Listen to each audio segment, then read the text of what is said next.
The small village of San Esteban, nestled in the mountains and surrounded by the thick forest, seemed a quiet place. The stone houses, the red-tiled roofs, and the cobbled streets gave a feeling of serenity, almost from another time. However, beneath that apparent calm, something dark and fearsome had stalked its inhabitants since time immemorial. Every evening, when the sun began to hide behind the trees and the cool night air began to fill the streets, a bell rang in the village church. It was not a normal bell. Its sound did not announce the time, nor did it call for prayer. Every time the bell rang in the air, someone in the village died. No one knew how or why, but everyone knew that the sound was an omen. A death was about to come. The bell was the soul of the people, the dark conscience that kept the balance of fear. The villagers knew this, and though superstition had plagued them for generations, none could escape the unease of hearing its chime. The bell, with its deep, dull sound, was a sentence, and everyone lived under its shadow. Among the inhabitants of San Esteban, no one dared to ask too much. No one wanted to investigate the origins of the bell, for it had always been said that anyone who tried would meet an even more gruesome death. However, that apparent tranquility, the resigned acceptance of fate, was going to be upset one autumn afternoon. That afternoon, the town was full of rumors. The bell had rung louder than usual. No one remembered hearing such a brutal ringing or so often. For some, the sound was so heartbreaking that houses shook. One woman, Araceli, felt the air thicken, as if the atmosphere itself was saturated with something more than fear. His hands twitched as he heard the deep vibration of the metal. His mother, who had always been very superstitious, had told him stories about the bell. He had always said that sound was a reflection of what would happen, and that the louder it was heard, the more imminent death was. That same night, when the shadows were already lengthening in the streets and the trees were rustling in the wind, Araceli walked home, quickening her pace. At first he thought it was his mind playing tricks, but as he approached the edge of the village, he saw a stooped figure, standing, looking toward the church. He was a man of the people, Javier, known for his solitary character. His face was distorted, his eyes fixed on the horizon, unable to look away. "Javier," Araceli called him. "Are you okay?" The man did not react. He didn't seem to hear her. Then a shudder ran through Araceli's body when she heard again the bell ringing. It was a long, deep sound that seemed to resonate in his bones. It was the harbinger of death. Javier's figure began to move slowly as if he were shedding an invisible weight, and with each step he took, his eyes seemed to lose their focus. Darkness enveloped him. Araceli, horrified, approached cautiously. It was then that he saw Javier's hand tremble in the air, as if he were looking for something that did not exist. Javier's scream was the last thing Araceli heard before the bell rang again. Once again the bell rose, and with its echo, death took its form. Javier fell to the ground like a broken wrist as his body began to be claimed by the darkness. Someone had died, and the people, as always, did not know how or why. From that night on, things began to change. People began to see shadows they couldn't explain, murmurs that crossed the streets in silence. No one could be sure they were safe. The inhabitants of San Esteban knew that when the bell rang, death was near, but they never expected that this closeness would become more palpable than ever. Every time the bell rang, someone disappeared. Children no longer played in the streets in the evening. Adults were rushing to close their doors and windows. No one wanted to be next. No one could predict who would be the next to fall. The bell resounded so loudly that it felt as if its echo pierced the bones. There was no peace. There was no hope. People started talking. Some said that the bell had been cursed since its creation. Others believed that someone from deep within the church had invoked a dark force to punish the people. The most superstitious said that the bell would only be silent when all the inhabitants of San Esteban were dead, one by one. And as if it were a sign, a new wave of panic quickly spread through the village. Some tried to flee, but those who did never returned. The roads around St. Stephen's seemed to close behind them, as if an invisible veil separated them from the outside world. People who ventured too far did not return, and those who did were empty-eyed, as if they had seen something that could not be explained. Finally, a group of brave people decided to face the unknown. They went inside the church to investigate the origin of the bell. Araceli, distraught but determined, joined the group, wanting to understand what was happening. They couldn't sit idly by while death took away more and more people. What they found inside the church was more terrifying than anyone could have imagined. The bell, suspended in the air, seemed to radiate a dark energy, as if it were alive. No one dared to approach. The bell, its metal blackened by the passage of time, vibrated gently. The walls of the church creaked as if something was about to break. The clocks of the church, without any explanation, marked the exact same time, the hour of death. At that moment, Araceli felt a presence behind her. He turned quickly, but all he could see was an imposing shadow, a masked figure emerging from the darkness. The bell, now fully resonant, emitted a thunderous sound that made the ground beneath his feet tremble. One by one, the brave ones fell, as if the air itself had become poisonous. Araceli was the last to be left standing. As the echo of the bell echoed in his chest, he realized that death was not something that could be avoided, that the bell was not a mere instrument of warning, but the very face of death. The figure that had stalked her, the shadow that had watched her for so long, slowly approached. "It's too late for everyone, child," whispered the shadow. Before Araceli could react, the bell rang for the last time. A shudder ran through her body, and an unsettling peace enveloped her. The last bell rang in the air, and with it, the fate of San Esteban was sealed. Death had claimed everyone. The campaign stopped, and everything was silent. The village had been consumed, and there was no trace of its inhabitants. The church was in ruins, the bell no longer sounded. But in the fog that surrounded the town, its echoes seemed to continue to resound. The town of San Esteban disappeared, but its history was never forgotten. The echo of the bell was still alive, waiting for the next victim, the next soul that crossed its path. Thus ended the last bell. In the depths of an ancient monastery, surrounded by impenetrable jungle, stood a forgotten reliquary, jealously guarded for centuries by a community of monks. No one knew of its existence except for a select few who, for generations, were in charge of protecting the object that was said to possess supernatural powers. Legend claimed that the reliquary was a container of curse, which had been sealed with spells so dark that anyone who dared to open it would fall into eternal damnation. Over the centuries, many had tried to find it, but none returned, and the monastery fell into oblivion. Today, a renowned archaeologist named Gabriel Vasquez, obsessed with unraveling the secrets of antiquity, arrived at the monastery. He had heard rumors about the reliquary, and the idea that its existence might be linked to humanity's ancient rituals and dark powers drew him in with irresistible force. Despite the warnings of his colleagues who told him about the disappearances of those who had searched for the reliquary, Gabriel decided to undertake the search. His greed to uncover the truth blinded him to danger, and he resolutely ventured deep into the jungle. As he went, the warning signs became clearer. Ruins that had never been documented appeared before his eyes, covered in strange symbols that seemed to move in the gloom, whispering unintelligible words. Gabriel felt a growing sense of anxiety, but his curiosity kept him steadfast. He had come too far to give up now. When he finally arrived at the monastery, he found the building in ruins, covered in weeds, but its structure still stood, almost defiant in the face of the passage of time. Inside, the shadows seemed to take on a life of their own, and a heavy air of desolation permeated every corner. The monks who had cared for him for centuries were gone, but something remained, something sinister. Gabriel could feel it, a tug in his chest, as if a presence was watching him, waiting.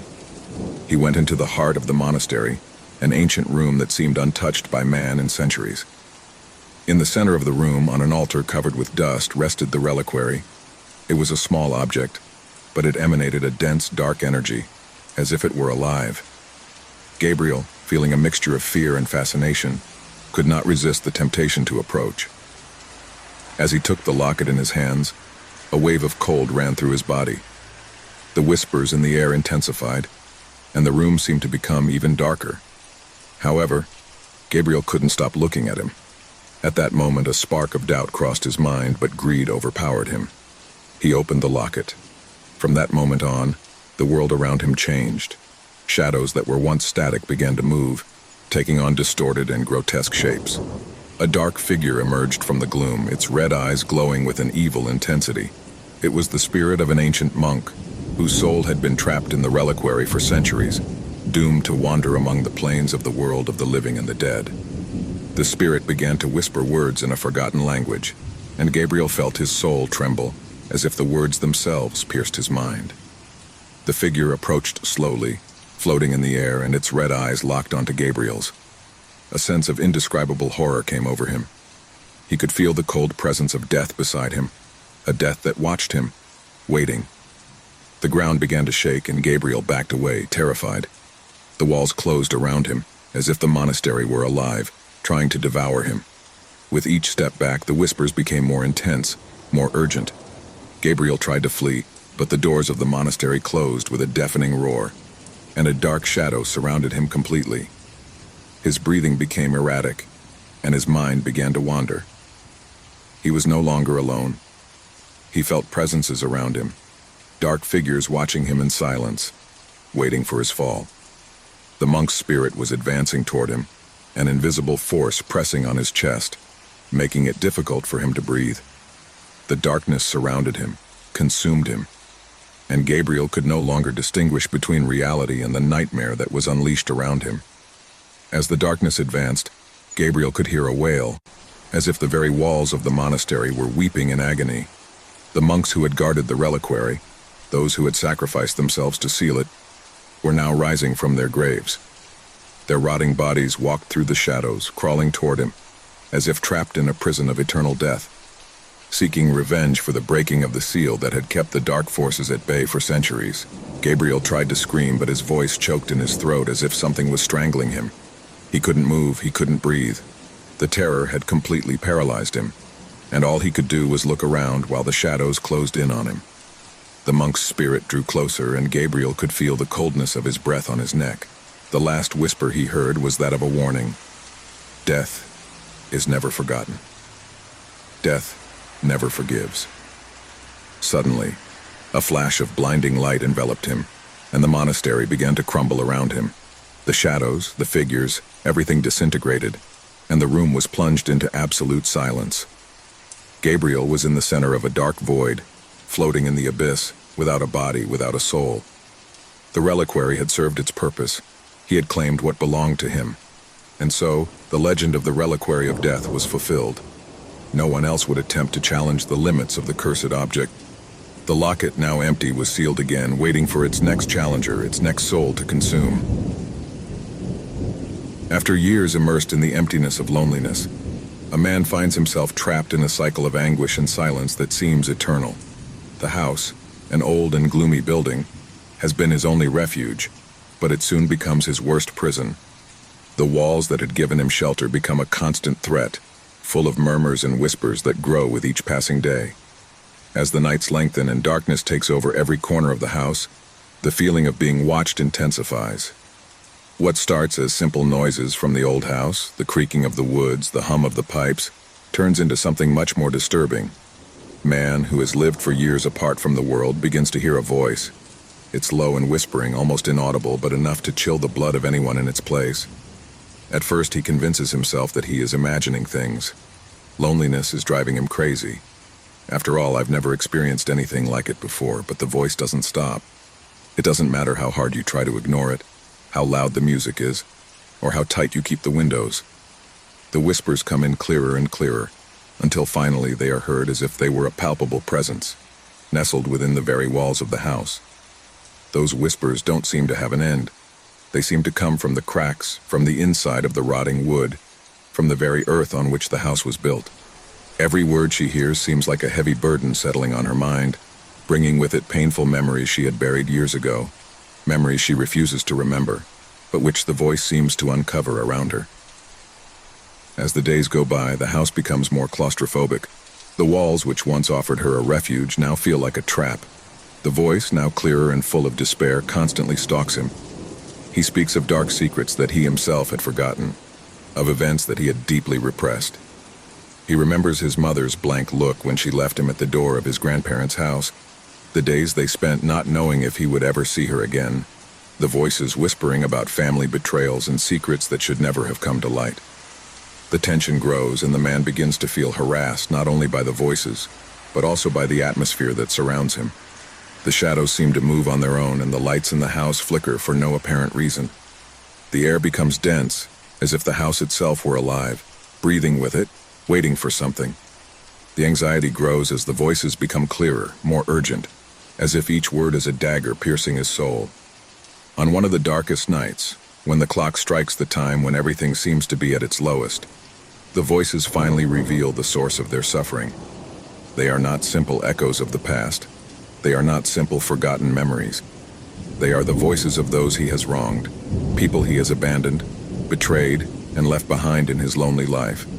They are the echoes of a conscience that does not let him rest, the whispers of a life that he himself destroyed without being aware of what he was doing. It is at that moment, when despair consumes him completely, that the walls begin to move. The first thing he notices is the deep, deafening creak, as if the very structure of the house is yielding under the weight of the secrets it holds. The walls, once solid and cold, are now deformed, as if the house is responding to the voices that filter through the cracks. The figure that materializes before him is blurred, incomplete, like a shadow that still struggles to take shape. But he is not a figure who inspires peace. His eyes, empty and dark, seem to look directly into his soul, stripping him naked. The creature, an amalgam of shadows and repressed memories, slowly approaches, its footsteps barely audible but unmistakable. The man wants to scream, but his lips do not respond. He wants to run away, but his legs won't move. He is trapped, surrounded by the presence of those he has failed. The creature speaks, and its voice is a mixture of the whispers and cries of the past. It is a voice that takes his breath away, that fills him with a terror so deep that he feels that he is going to faint at any moment. He speaks to him of guilt, of the crimes he has committed in the name of indifference and loneliness. It reminds him of his lies, his broken promises, and the empty life he has chosen to live. Every word is a weight on your chest, every breath an effort to stay conscious. The darkness in the house seems to be denser now, as if the house itself is devouring the light, dragging the man into the deepest darkness. Memories of his mother, of his abandonment, of his lost childhood, strike him with such brutal force that he feels like he's falling apart. But he can't move. He can't escape. The creature shows him the scene he had never wanted to remember. He, as a child, looking out the window as his mother walks away with a sad smile on her face. There are no words between them, only a void that stretches between them, an abyss of silence that he could never fill. The figure stops right in front of him, and in an almost imperceptible whisper says, "It's your fault, this is all your fault." It is at that moment, when despair completely consumes him, that the man finally falls to the ground, his hands trembling as they cling to the weathered wood. Panic engulfs him, terror consumes him, and the truth finally hits him with full force. He can't escape his past. He can't escape the people he's left behind, the lives he's destroyed. The house, which was once his refuge, is now his grave. Man finds himself alone, surrounded by the shadows of the past, the echoes of those he has failed. The creature vanished, but its presence remains dormant, like a mark that follows it through the darkness. The walls, which were once the barriers of his solitary life, are now the bars of his condemnation. Finally, the house begins to creak, the sound ringing in her ears as the walls crumble around her. Darkness envelops him completely, and silence consumes him. Man will never be alone again, but the company he has now is that of his own demons, and there is no escape. The voice, the creature, the house, everything merges into an endless nightmare. Panic consumes him completely, and in the ultimate darkness, man finally understands what he has lost. And that's when the final whisper rings in his ears, a lament that will follow him for all eternity. The Fernandez family had been looking for the perfect house for months, a spacious home in a place away from the noise of the city, surrounded by nature. When they finally found the ancient mansion, located deep in the forest, they couldn't believe their luck. Despite the somewhat worn appearance, the price was unbeatable. Who else would want to live in such an isolated place? The mansion, with its solid wood doors, high windows, and glass ceilings, looked like something out of another time. The place, although somewhat dark and covered in moss, had an elegance that immediately captivated them. As they walked through its corridors, the family felt that they were entering an old tale. There was something mysterious about its walls, as if every corner kept a hidden history, something they didn't dare to ask. The silence in the house was almost palpable, as if the whole place breathed in a deep, ancient way. Within days of moving, strange things began to happen. The youngest daughter, Clara, was the first to notice something strange. One afternoon, as he explored the second floor, he heard a distant echo, as if someone had whispered his name from deep within the house. At first she thought her mind was playing tricks on her. But when she told her parents, they took her as a joke. However, Clara could not shake the feeling that the house was talking to her, as if it were alive. One night, after a quiet dinner, the echoes grew stronger. Clara, unable to sleep, got up in the middle of the night and went to the main living room, where the fireplace no longer crackled, and the moonlight barely filtered through the curtains. As he walked down the dark hall, he suddenly heard his mother's voice clearly. It was a trembling whisper, calling to her from the back of the house. He ran to the place where the voice came from, but when he arrived, he found everything silent. His mother slept soundly in her room, oblivious to any disturbance. Clara, terrified, began to doubt what she had heard, but the fear in her chest was real. He decided to tell his parents everything the next morning. The family tried to rationalize the strange events. The father, Luis, thought that perhaps the isolation of the house was affecting everyone's mind, but when one night, after a particularly hot day, the house began to creak, terror took hold of them. The sound came from the walls. At first it was just a soft crack, but then it morphed into an increasingly loud and sinister sound. It was as if something was pushing the walls from within. One night, as everyone was trying to sleep, the echoes began to resonate louder than ever. Luis woke up with a start and went out into the hallway, where he discovered that the house was full of echoes, but they were not common voices. It seemed as if someone was whispering incomplete sentences, unintelligible words, as if the walls were repeating the secrets of the former owners.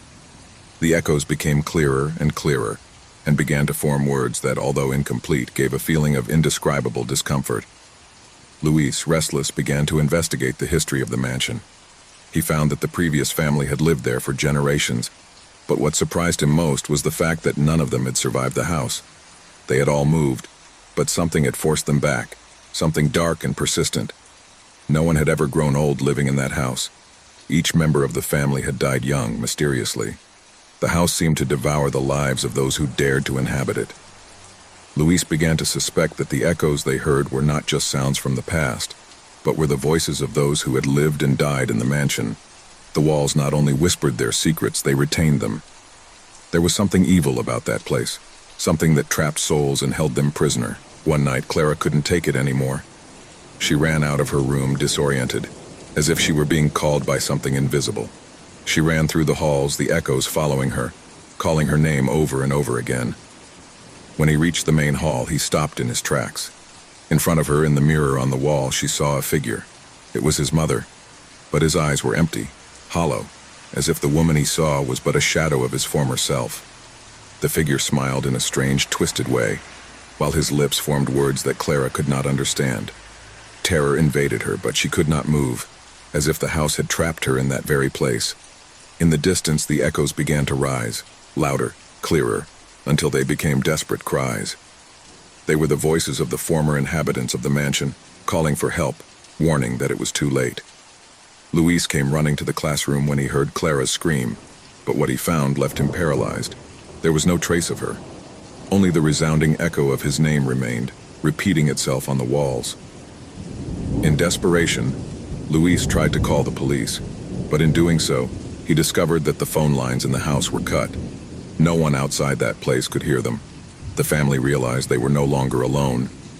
Something dark had awakened in the mansion, something that was not only watching them but was slowly devouring them. No one could escape the echoes that filled the house, which resounded louder and louder, like a sentence that never ended.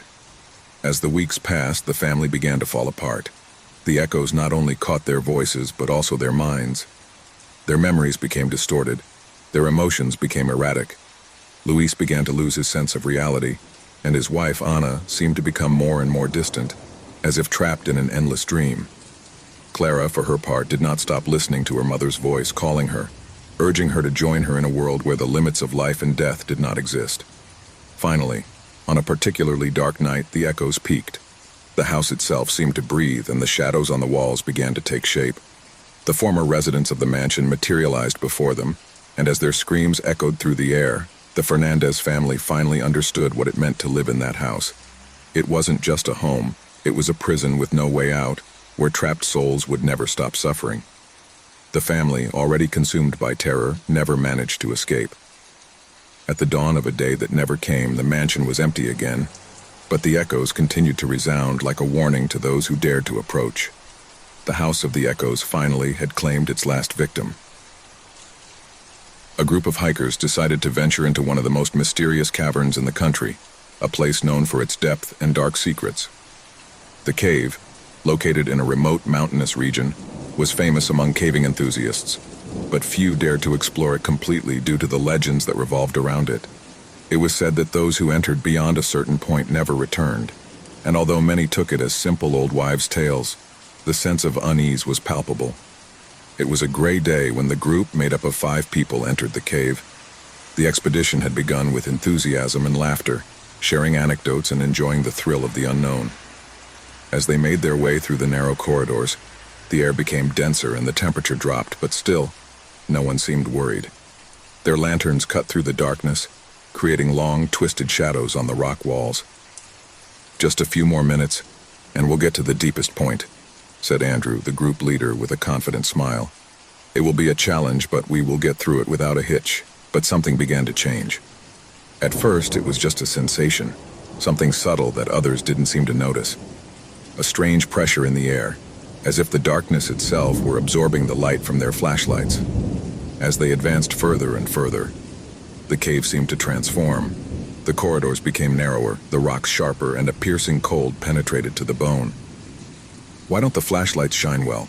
asked Laura, one of the youngest hikers in the group, staring at her flashlight in bewilderment. "No matter what I do, the light seems weaker."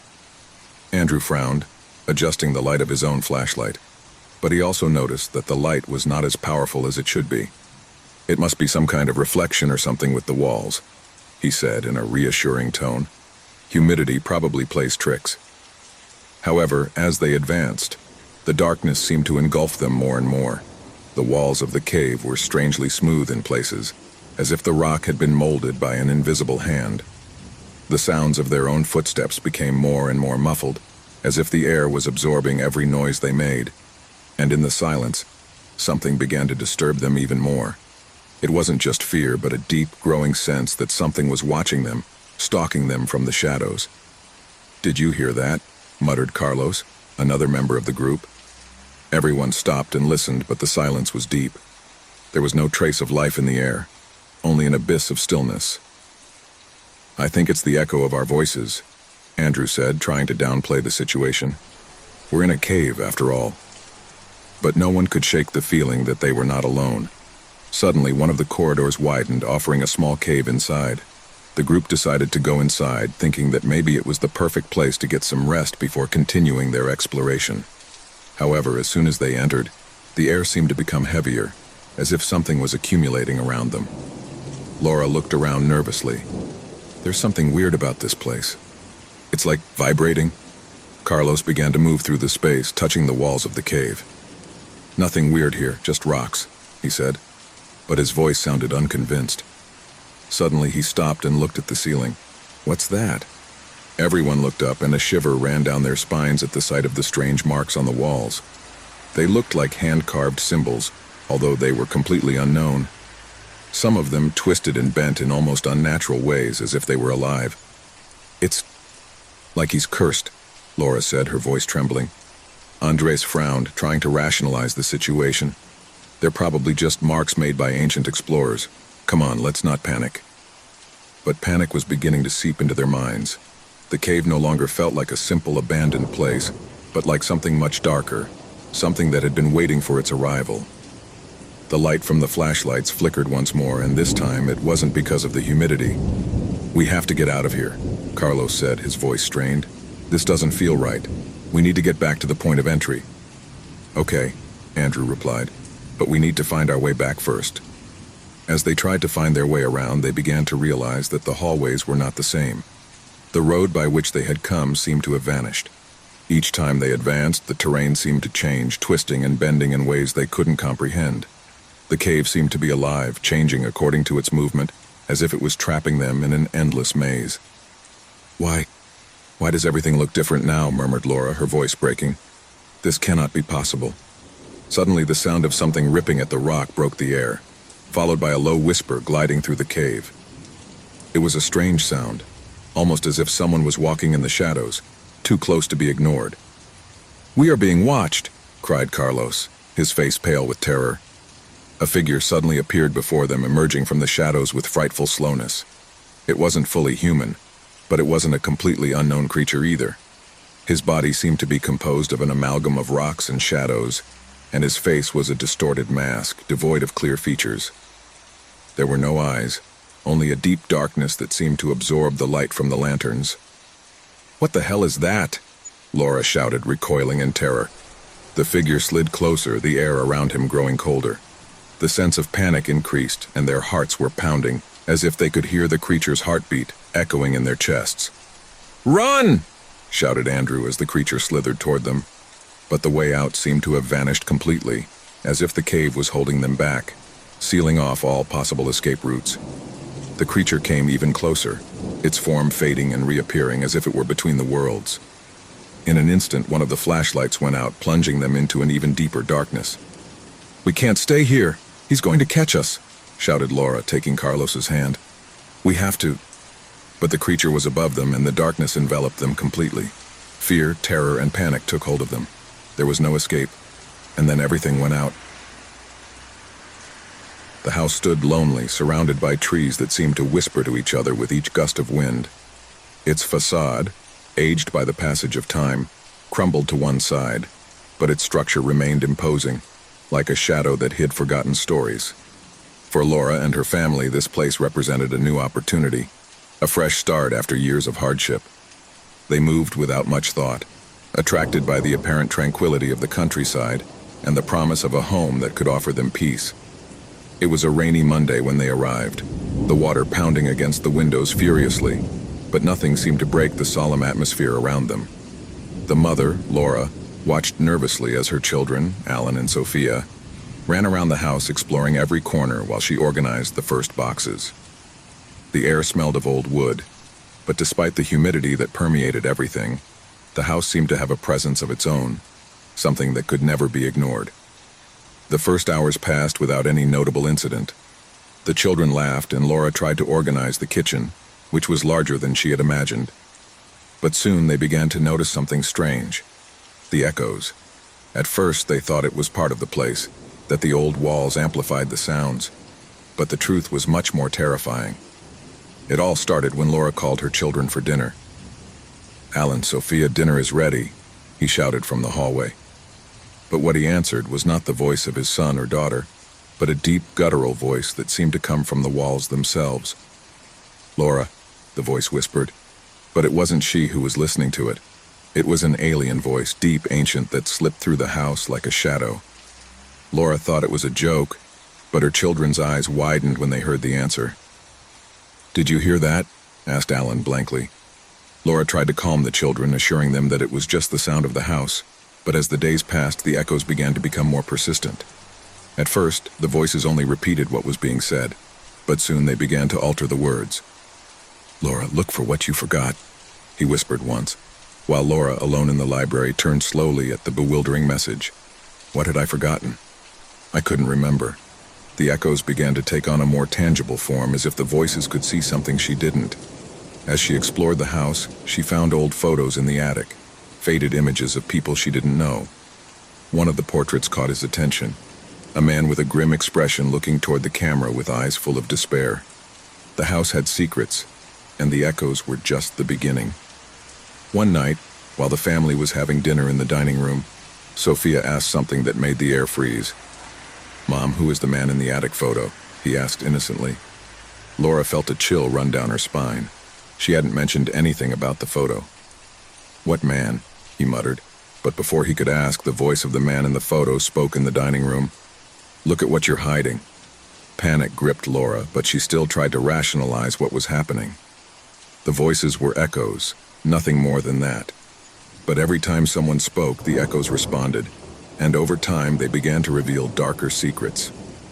The man in the photo, the voice whispering in the night, began to put together pieces of a strange puzzle. That house had not only been his refuge, but also his prison. Laura began to investigate the history of the house, but the more she investigated, the more terrifying the revelation became. The house had originally been built by a man named Samuel, a hermit who had disappeared without a trace, but not before he had committed terrible acts. He had used the house as a refuge for those he had recruited from other nearby villages. No one knew for sure what was going on within the walls of the mansion, but the echoes, the whispers of those who had passed by, had never been extinguished. One night, while Laura was sleeping in her room, something strange happened. The echoes grew louder and louder, more intense until they began to transform into heart-rending screams. "Help, help me!" shouted a female voice, and Laura woke up breathing heavily. He got out of bed trembling and walked down the hall. In the mirror at the entrance, she saw her reflection, but she was not alone. Someone else was there, a shadow that vanished before he could scream. That same night, Alan and Sophia began to have nightmares. They woke up sobbing, terrified by the voices that spoke to them from the walls. "We are here with you," whispered the voices, as if they were trapped in the place. It wasn't just a game. It wasn't just an old house. They were trapped in something much bigger, something darker. Anxiety was building up in Laura. As the days went by, the echoes began to reveal more personal, deeper things. "Your mother is in danger," the voices whispered to Sophia, and then to Alan before they could tell Laura. Something was crumbling in the walls, and she could feel it. One day, Laura returned to the attic and found something that left her cold. A small old leather notebook, full of words written in dark ink. The words were written in a hurried manner, with palpable desperation. It was Samuel's story, but it was also his family's. He had invoked a dark covenant, one that bound him to the house forever, and to all those who moved there. He had used his own children. He had done horrible things to them, and the echoes were their trapped souls, doomed to repeat their cries eternally. Laura tried to destroy the notebook, burn it, but the echoes increased in intensity, and the voices began to scream louder. "You can't escape," said the voices, ringing in their ears, filled with hatred and despair. When she tried to flee with her children, Laura realized that the house would not let them leave. The doors slammed shut, the windows were tightly sealed, and echoes filled every corner. At that moment, the family understood the truth. The echoes were not only voices that responded to what they said. They were voices that revealed what had happened in the house, the sins committed by those who had lived there before. And now the family was caught in that same curse. Laura, in her desperation, tried to remember everything she had learned about the house, about the pact that had bound souls to those walls. But there was no way out. The voices increased in intensity, filling the house with a deafening roar. "They're here to stay," the final voice rang out, and with one last cry of terror, Laura and her family joined the echoes. The House of Echoes had claimed its last victim, and the voices continued to repeat their secrets, eternally trapped in the walls of that forgotten mansion. In an ancient city marked by the shadows of time and cobbled streets, there was a gallery in which the most extravagant art collectors looked for unique pieces, objects that transcended mere aesthetics and the whims of fashion. It was a gallery that was not easily found. Only those with a true passion for the macabre and the strange knew of its existence. On a dark, foggy night, a man named Nicholas Hernandez, an art collector known for his obsession with the unusual, arrived at that hidden gallery. From the first moment he walked in, he knew something wasn't right. The walls, of a grayish and opaque color, were covered with paintings that seemed to observe him. The eyes on the paintings followed him, no matter where he was headed. However, it was one particular work that captured his attention. An old painting, framed with aged and weathered wood, stood isolated on a wall, as if waiting to be seen. The image was disturbing. It showed a human figure, a woman in the middle of a desolate and gloomy landscape. Around him, dark beings seemed to stalk him, shadows of what might have been people or something far stranger. The painting had a strange, almost tangible energy, as if the figure on the canvas was alive, waiting to be released. The owner of the gallery, an old man with eyes that seemed to hide dark secrets, approached Nicholas without saying a word, but his gaze invited him closer to the painting. "It's a rare piece," the old man murmured, his voice raspy and deep. "Of an artist who disappeared years ago. Some say that painting has life, that whoever owns it will become part of it." The comment, far from frightening Nicholas, aroused his curiosity even more. Throughout his career as a collector, he had seen all kinds of disturbing paintings, but there was something special about this one, not only because of its artistic quality, but also because of the feeling that something in the painting breathed, something that did not belong to the physical world. "How much does it cost?" asked Nicholas, already determined to possess her. The old man smiled with a grimace that seemed more like a warning than a sign of satisfaction. "It's not about money. Only those who are destined to possess it can do so. If you really want this painting, you should know that the price is not what it seems." Nicholas, impatient and blinded by his desire, nodded without question. The old man gestured for her to follow him, and once outside the gallery, handed him the painting without further words. Back home, Nicholas placed the painting in the main room of his mansion. The image of the woman in the dark landscape seemed to change according to the light, as if the characters in the background were moving slowly, like shadows sliding across the painting. As the days went by, Nicholas began to notice that he couldn't stop looking at her.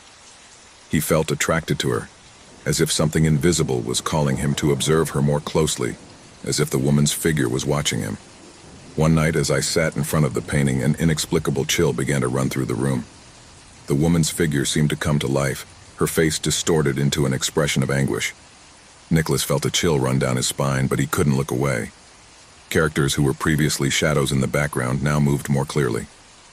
The eyes of the woman in the painting seemed full of despair, as if she were trapped in that landscape waiting for someone to free her. As the days passed, the effects of the painting intensified. Nicholas began to hear whispers in the house. Distant voices, which I could not identify, murmured from the darkness. Sometimes, when he walked through the mansion, he thought he saw the figures in the painting moving behind him, always out of his field of vision. Every time he tried to turn away from the painting, a sense of discomfort came over him, as if something was watching him from the shadows. One afternoon, Nicholas woke up in his chair in front of the painting as if he hadn't slept in days. The eyes of the woman in the painting no longer showed despair, but a cold indifference. But the scariest thing was what he saw in the background. The dark figures in the painting had approached. They were no longer just shadows. Now they were complete figures, with grotesque and deformed faces, whose eyes shone with an evil light. Nicholas tried to get up, but something was holding him in place. His body was unresponsive. He was trapped, as if the paint had absorbed him. Desperation took hold of him. He screamed, but his voice did not come out. Around him, the figures in the painting began to move faster, getting closer and closer. He could feel their presences beside him, as if his hands were touching him, brushing against him coldly. Nicholas was trapped in a world within the painting, a dimension of horror and anguish. I couldn't escape. I couldn't get out. He could only watch, helpless, as the shadows surrounded him. Panic gripped his soul. He looked at the woman's figure, but she was no longer a mere image. It was in front of him, his face transformed into a distorted grimace of suffering. The woman stared at him, and in her eyes, Nicholas saw the same despair he felt. She had been caught up in that world as well, and now he was destined to take her place. At that moment, Nicholas understood the truth. Not only did the painting come to life, it absorbed those who possessed it, trapping them in its dark and distorted realm. The figures in the background were now completely distorted shapes, with no clear faces, just bright eyes watching Nicholas as they dragged him into the darkness. He tried to scream, but he couldn't anymore. His body was disappearing, crumbling as if it were part of the painting. His skin melted into the colors of the canvas, and his muscles were transformed into patches of pigment. Nicholas, the collector who had wanted to own the work, was no longer human. He had been absorbed by painting, his soul condemned to live eternally in that world of shadows. In the gallery, the painting had changed. The woman's figure was now accompanied by the figure of Nicholas, her face disfigured into an expression of horror and despair. The figures in the background were still lurking, always watching, always waiting for the next unwary person to become part of their world. Painting, once a simple work of art, was now a portal to a distorted reality, where trapped souls lived in endless torment. And so, the cursed painting kept waiting, waiting for the next collector, waiting for someone else to fall into its trap, to be consumed by the terror and obsession that emanated from its colors. No one would ever know the full story, only that those who stared too long at the painting, those who obsessed over it, ended up being swallowed by the darkness it contained. In that dark and gloomy corner of art, shadows were always waiting, and painting, always thirsting for souls, would never fail to attract the unwary who got too close. Each night, the city fell into a deep, dark silence, as if time itself stood still. The moonlight barely made it through the heavy clouds that crept across the sky. It was an oppressive stillness, interrupted only by the sudden roar of the storm that began promptly at midnight, No one in the city knew where it came from, but everyone knew its destructive power. Every time he started, the city trembled as if it was under the control of a force beyond his comprehension. The storm brought with it not only the torrential rain and the fierce wind, but something much more terrifying. When thunder echoed in the sky, so did whispers. Whispers that seemed to come from the shadows, floating through the trees, sneaking through the windows, whispering things that only you knew. Secrets, fears, forgotten desires. Everything you had tried to hide over the years was revealed in those dark moments, as if the storm was drawn from your worst nightmares. The first to notice the storm were the most vulnerable, children. They woke up in the middle of the night, sweaty and scared, with the echo of strange voices floating in their heads. Many said that the storm spoke to them, that they saw dark figures moving through the rain. The shadows that emerged from the drops seemed more human than spectral. Some even swore that the figures stared at them from the other side of the windows, their eyes as empty as the abyss itself. As the storm raged, its effects spread beyond the minds of children. No one was safe.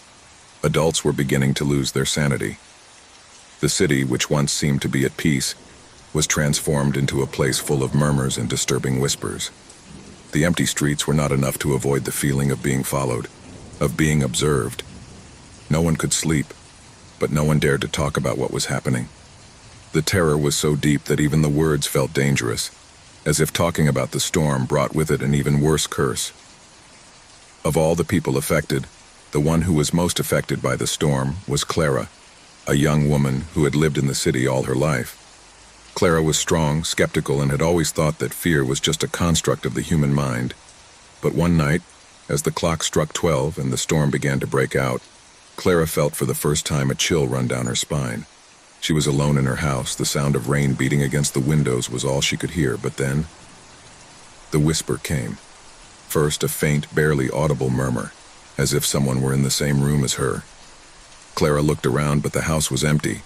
There was nothing and no one. However, the whisper persisted. It slipped into his ears, whispering something he couldn't understand. Each time I tried to block out the sound, it got louder. "Clara," murmured the voice, this time clearer. His own name, whispered by someone he couldn't see. Panic began to grow inside her. Her breathing became erratic and her heart was pounding. He looked out the window, looking for any signs that might make sense of what he felt. But there was nothing, only darkness and rain. Still, I knew something else was going on. Something dark. Something that had been haunting the city for years, and now it had reached it. The storm brought not only rain and wind, but something far worse. An ancient force that had been patiently waiting for the right moment to manifest. Over the next few weeks, the storm continued to batter the city each night, bringing with it more mysterious figures.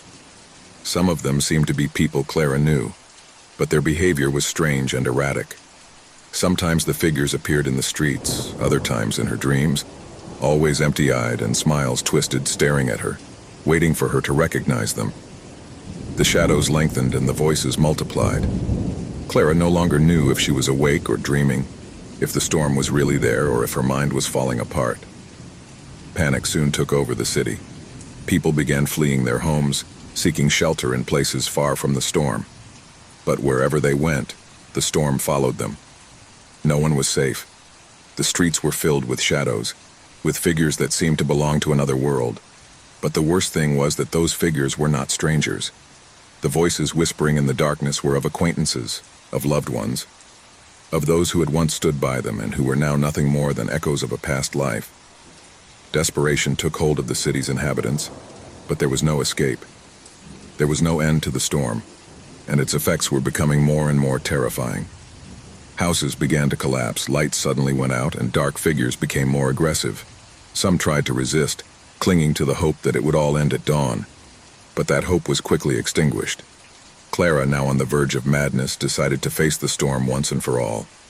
She knew that something in her was calling her, that the storm was not a simple weather manifestation. It was something much deeper, something that had been waiting for someone to confront it. The only way to end all that, Clara thought, was to face the darkness itself. So on a moonless night, he plucked up the courage and took to the streets of the city. The rain was pounding furiously and the wind seemed to rip everything in its path. But Clara did not hesitate. She advanced through the deserted streets, guided only by the echo of her own fear. That's when she saw it. In the center of the city, where the shadows seemed denser, a figure emerged from the darkness. A tall figure wrapped in a black cloak that floated around him as if the air itself feared him. Clara didn't know if she was seeing a person or an entity, but something inside her knew that figure was the key. The figure slowly approached, and as it did, the voices grew louder. "Clara, come," whispered the shadows, getting closer and closer. "Come and know your destiny." The figure stopped in front of Clara, and at that moment his face appeared. It wasn't human, but it wasn't something Clara could understand either. It was a face formed by darkness itself, a mask that was constantly changing, absorbing everything it touched. "We've been waiting for you," the figure said in a tone that echoed in his mind. "The storm is just the beginning. Your soul is scarred, Clara, and now, at last, you will be a part of this eternal place. Come to us." Clara, with terror taking over her body, took a step back. Shadows surrounded her, and mysterious figures began to emerge from all sides. Murmurs filled the air, and the figure in front of her stretched out a hand towards her. I knew I couldn't escape. Panic paralyzed her, and in that instant she realized that the storm was not a natural force, but something far more sinister. She had been summoned by something dark, and no matter how strong her will was, it was too late. The city, the storm, the shadows, all came together in one point, and Clara faded into the darkness, becoming one of the figures who roamed the streets every night, trapped in an eternal cycle of terror. The midnight storm never stopped. It had been a long journey on lonely roads, in a place forgotten by time and the passage of men. The traveler, tired and exhausted, had not seen any sign of life for miles. The road was like an endless river of asphalt, flanked by trees that stretched out to the horizon, as if they wanted to devour it. The sunlight was beginning to fade, dyeing the sky a warm, ominous red. He thought about stopping at any hostel, but in his desperation he barely saw a small sign indicating the existence of a hotel. "Forgotten Hotel," read the faded paint on the sign. It seemed perfect for an overnight stay, a refuge, a break from the endless road. When he arrived, the place seemed much older than he had expected. The walls of the hotel, covered in moss and mold, gave the impression that the place had been forgotten by the whole world. The building was large, two-story, with broken windows and doors that creaked as they moved. However, something about the place attracted him, and fatigue pushed him to enter. The door opened with a frightful creak, but on the other side there was nothing but darkness. He hesitated for a moment, but then the need for rest overcame logic. He pushed open the door, which slowly gave way, revealing the hall. The front desk was dark, with only a dim light flickering over the counter. A strange-looking man with an aged face and an expressionless gaze was sitting behind the counter. He didn't say anything, just looked up and gave him a room key. The traveler accepted it with an uncomfortable feeling in his stomach. The atmosphere was strange, as if time did not exist within the walls of the hotel. He climbed the stairs, feeling the weight of the stairs creak beneath his feet. When he reached the hallway, he realized that the walls were covered with old photographs, but not the typical family photographs. No, they showed strange and distorted faces, people with empty eyes and disconcerting expressions. Somehow, those images seemed familiar, as if they were staring at him. However, he kept going, ignoring a sensation that he couldn't shake. The room was small, with an aged-looking wooden bed and a window that looked out onto a desolate landscape, as if the world were just an endless expanse of gray land. The lamp flickered, and when he turned off the light, the room was plunged into deep darkness. But something wasn't right. There was a smell of humidity and something else in the air. Something he couldn't identify, something that made him uncomfortable.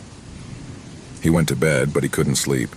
Shadows seemed to move around the room, slipping through cracks in the walls and ceiling. He got up, and as he approached the window, he looked more closely at the outside. There was no movement in the landscape, but something in the distance caught his attention. A figure standing in the middle of the field, motionless, looking towards the hotel. The figure looked human, but its posture was strange, as if it was unnatural. The traveler looked away, feeling a twinge in his chest, but when he looked again, the figure had disappeared. Restlessness began to take hold of him, and he decided to leave the room. He returned to the corridor, where the old portrait seemed to look at him with more intensity. Upon arriving at the lobby, he noticed that the man at the front desk was no longer there. Instead, a door was ajar, and on the other side, a light flickered faintly. Intrigued, he walked over and pushed her cautiously. What he saw took his breath away. In the room was a wooden table covered with dust, and on it an old photo album. He approached and opened it. The photos were from previous hotel guests, but something was wrong. The people in the photos did not have full faces. Their eyes were hollow, empty, and their smiles distorted. On the last page, one photo in particular made his blood run cold. It was him. He was in the picture, even though he had never been there before.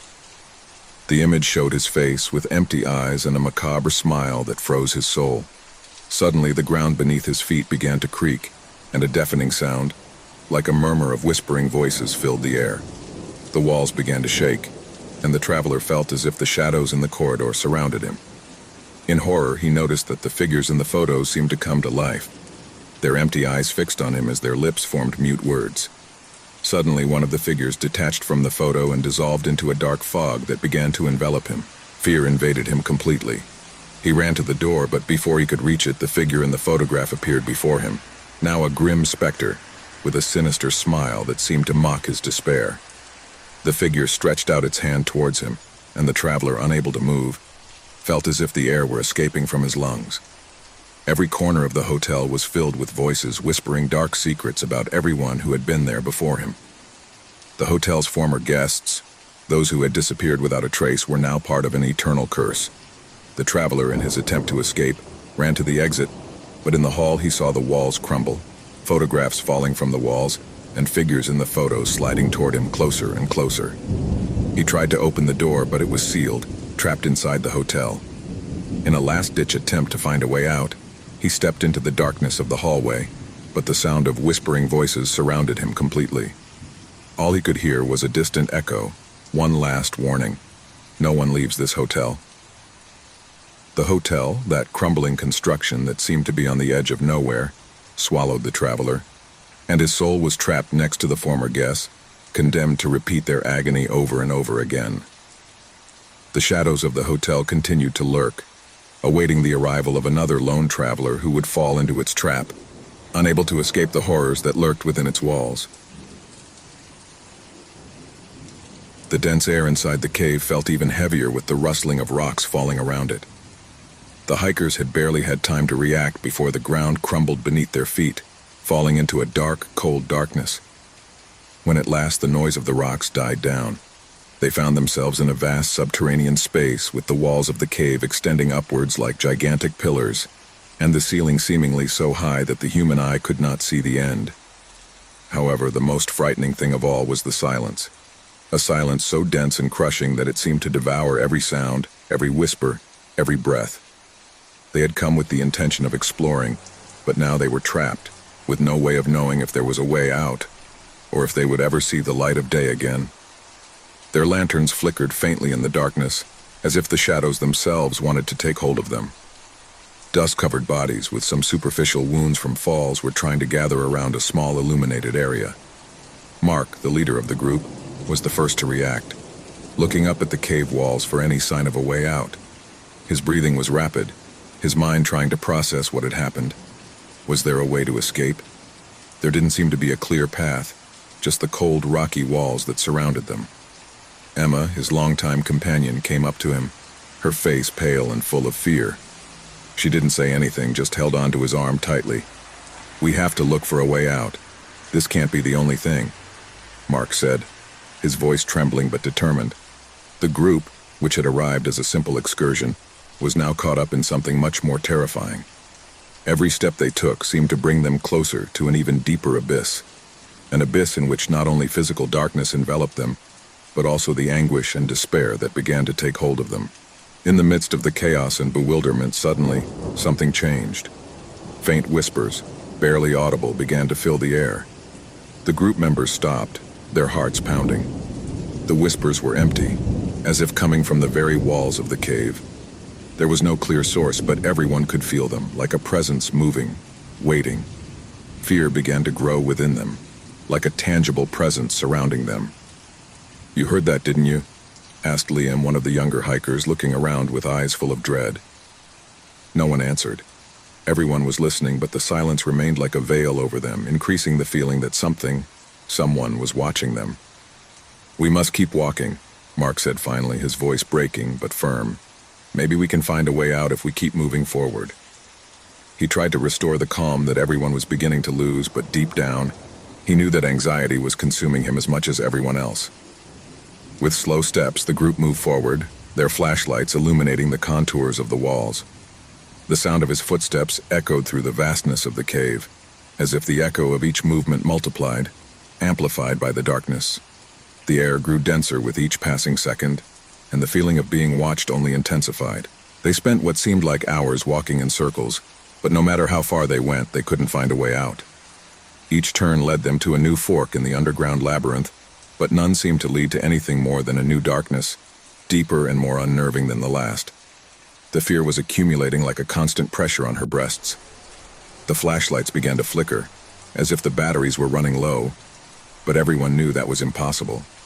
They had checked the flashlights before entering. Something was interfering with the energy that fed them, and then they saw it. At the end of a corridor, just at the edge of the lantern light, a figure appeared, tall, thin, and shrouded in shadows. Although they couldn't see him clearly, something in his presence was unmistakable. He wasn't human, not completely. His movements were slow but calculated, as if he were in no hurry. His figure seemed to merge with the darkness, and despite being several meters away from them, everyone felt a chill run down their spine. It was as if his very presence was filtering the air, invading the space with a fear so palpable that it was difficult to breathe. "What's that?" asked Emma, her voice almost a whisper, afraid that the walls themselves might hear her. The figure did not respond, but his presence was enough to make each member of the group paralyzed. No one moved. No one spoke. Only the sound of his heavy breaths filled the air.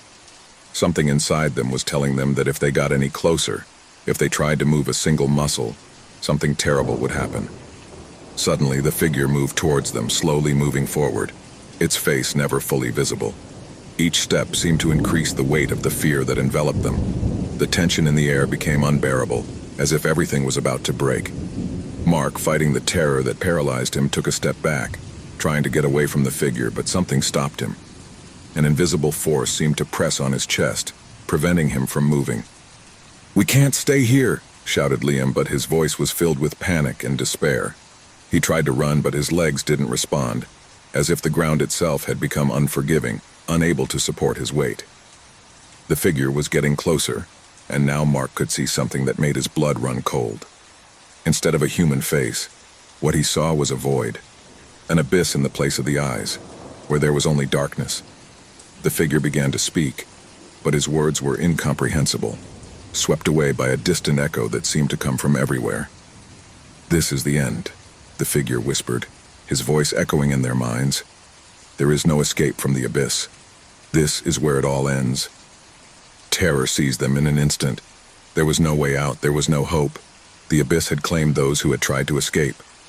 Suddenly, the ground beneath his feet began to shake violently, and the echo of a distant scream, filled with despair and pain, echoed through the walls of the cave. The figure began to fade into the darkness, but his laughter, filled with mockery and emptiness, continued to reverberate in the ears of the hikers.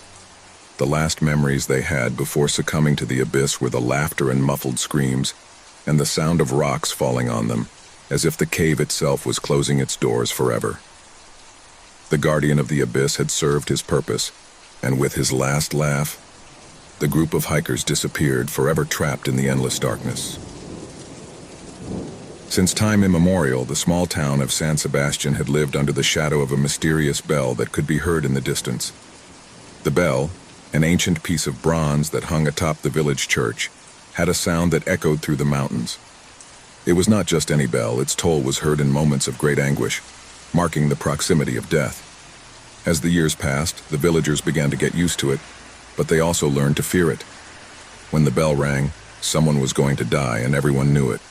The sound was deep, heavy, as if the wind itself shrank in his presence.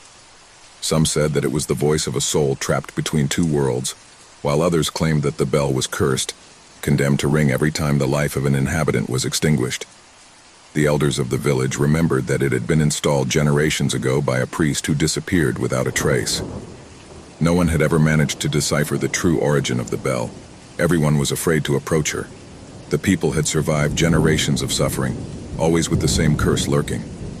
The deaths came with the sound of the bell, which never failed, never stopped. In the darkness of the night, its sound penetrated the houses of the inhabitants, announcing the fate of some of them. Some tried to ignore it, but everyone knew that if the bell rang, death was near. On a stormy night, the sound of the bell was louder than ever. He struck with an intensity that seemed to reverberate in the bowels of the people. Each blow was a terrifying echo, echoing off the walls of the houses, shaking the hearts of the bravest. No one in the village had ever heard such a loud and ominous ringing. Anguish took hold of all who heard that sound, which reached the depths of their souls. But that night, there was someone who did not give in to fear. Alejandro, a brave young man determined to discover the truth behind the bell, decided to investigate. He had heard many stories and legends about his origin, but the need for answers had led him to challenge superstitions. As the storm raged, Alejandro left his house with a flashlight in hand. I knew something wasn't right, but I was willing to face the unknown. The streets of the town were deserted, the windows closed and the doors barred. The houses, normally full of life, had become mausoleums, all the inhabitants fearful of the bell. Alejandro walked through the deserted alleys, the wind whipping his face, but he did not hesitate. The church, which stood like a dark giant on the top of the hill, was waiting for him. I knew that there I would find the answer. The bell could not be the only mystery in that place. Something else was hidden. Something else was waiting to be revealed. As he ascended the steep path that led to the church, the fog thickened, enveloping everything around him. The light of the lantern trembled with every step he took, as if darkness were trying to swallow everything in its path. The sound of the bell kept ringing louder and louder, closer and closer. It was as if the bell itself was calling him, guiding him to his destination. When he reached the doors of the church, Alejandro felt a chill run down his spine. The doors, which had always been closed, were now ajar, as if they were waiting for him. Without thinking, he pushed the door hard, and as he crossed the threshold, the cold air enveloped him. The church, normally a place of peace, was now plunged into dense darkness. There was no light except for Alexander's lantern, which struggled to light the way. The sound of the bell seemed to come from deep within the church. Alexander walked slowly toward the altar, his footsteps echoing on the stone floor. As he advanced, the darkness seemed to take on a life of its own, as if shadows were watching his every move. The walls of the church rose like giants, and the roof seemed to crumble above his head. The figures carved into the stone, the statues of the saints, looked strange, deformed by the darkness. Finally, he reached the altar where the bell hung overhead just above a stone pedestal. It was huge, its size huge, and its presence overwhelming. There were no visible strings or mechanisms, and yet the bell kept ringing, non-stop. Alexander, paralyzed with terror, looked up at the altar and saw something that made him shudder. An old book, covered in dust and dark stains, rested on the pedestal. A pale glow emanated from its pages. With trembling hands, Alejandro brought the lantern closer to the book. When he opened it, a feeling of discomfort invaded him, as if the church itself breathed with him. The words of the book seemed to move, change, twist, as if the text were alive. And at that moment, a whispering voice echoed in his mind. "You have awakened what was asleep." The words floated in the air, and the sound of the bell increased in intensity, resounding in every corner of the church. The temperature dropped rapidly, and Alejandro felt a pressure in his chest, as if something invisible was crushing him. The book lit up with a sinister glow, and the shadows on the walls began to move, to lengthen, as if they were coming to life. In an instant, the altar was transformed. What was once a sacred space became a prison. A gigantic shadow emerged from the darkness, a spectral figure, his face diffuse but full of evil. His eyes flashed with a red light, as if he was looking through Alexander's soul. The figure approached slowly, floating in the air, and with each step it took, the bell rang louder as if its tolling marked the end of time. Alejandro tried to back up, but his legs did not respond. I was trapped, caught in the curse of the bell, caught in a cycle that would never end. The figure caught up with him, and an overwhelming cold came over him. The being spoke in a guttural whisper, words that Alejandro did not understand, but which resounded in his mind like a terrifying echo. "The town is scarred," said the shadow, his voice penetrating every corner of the church. "And you, Alejandro, have sealed your fate. They will all fall under the weight of the bell." A man named Marcos was in a small antique market on the outskirts of town, looking for something unique to decorate his house. He had visited several stores, but none of them seemed to offer what he was looking for.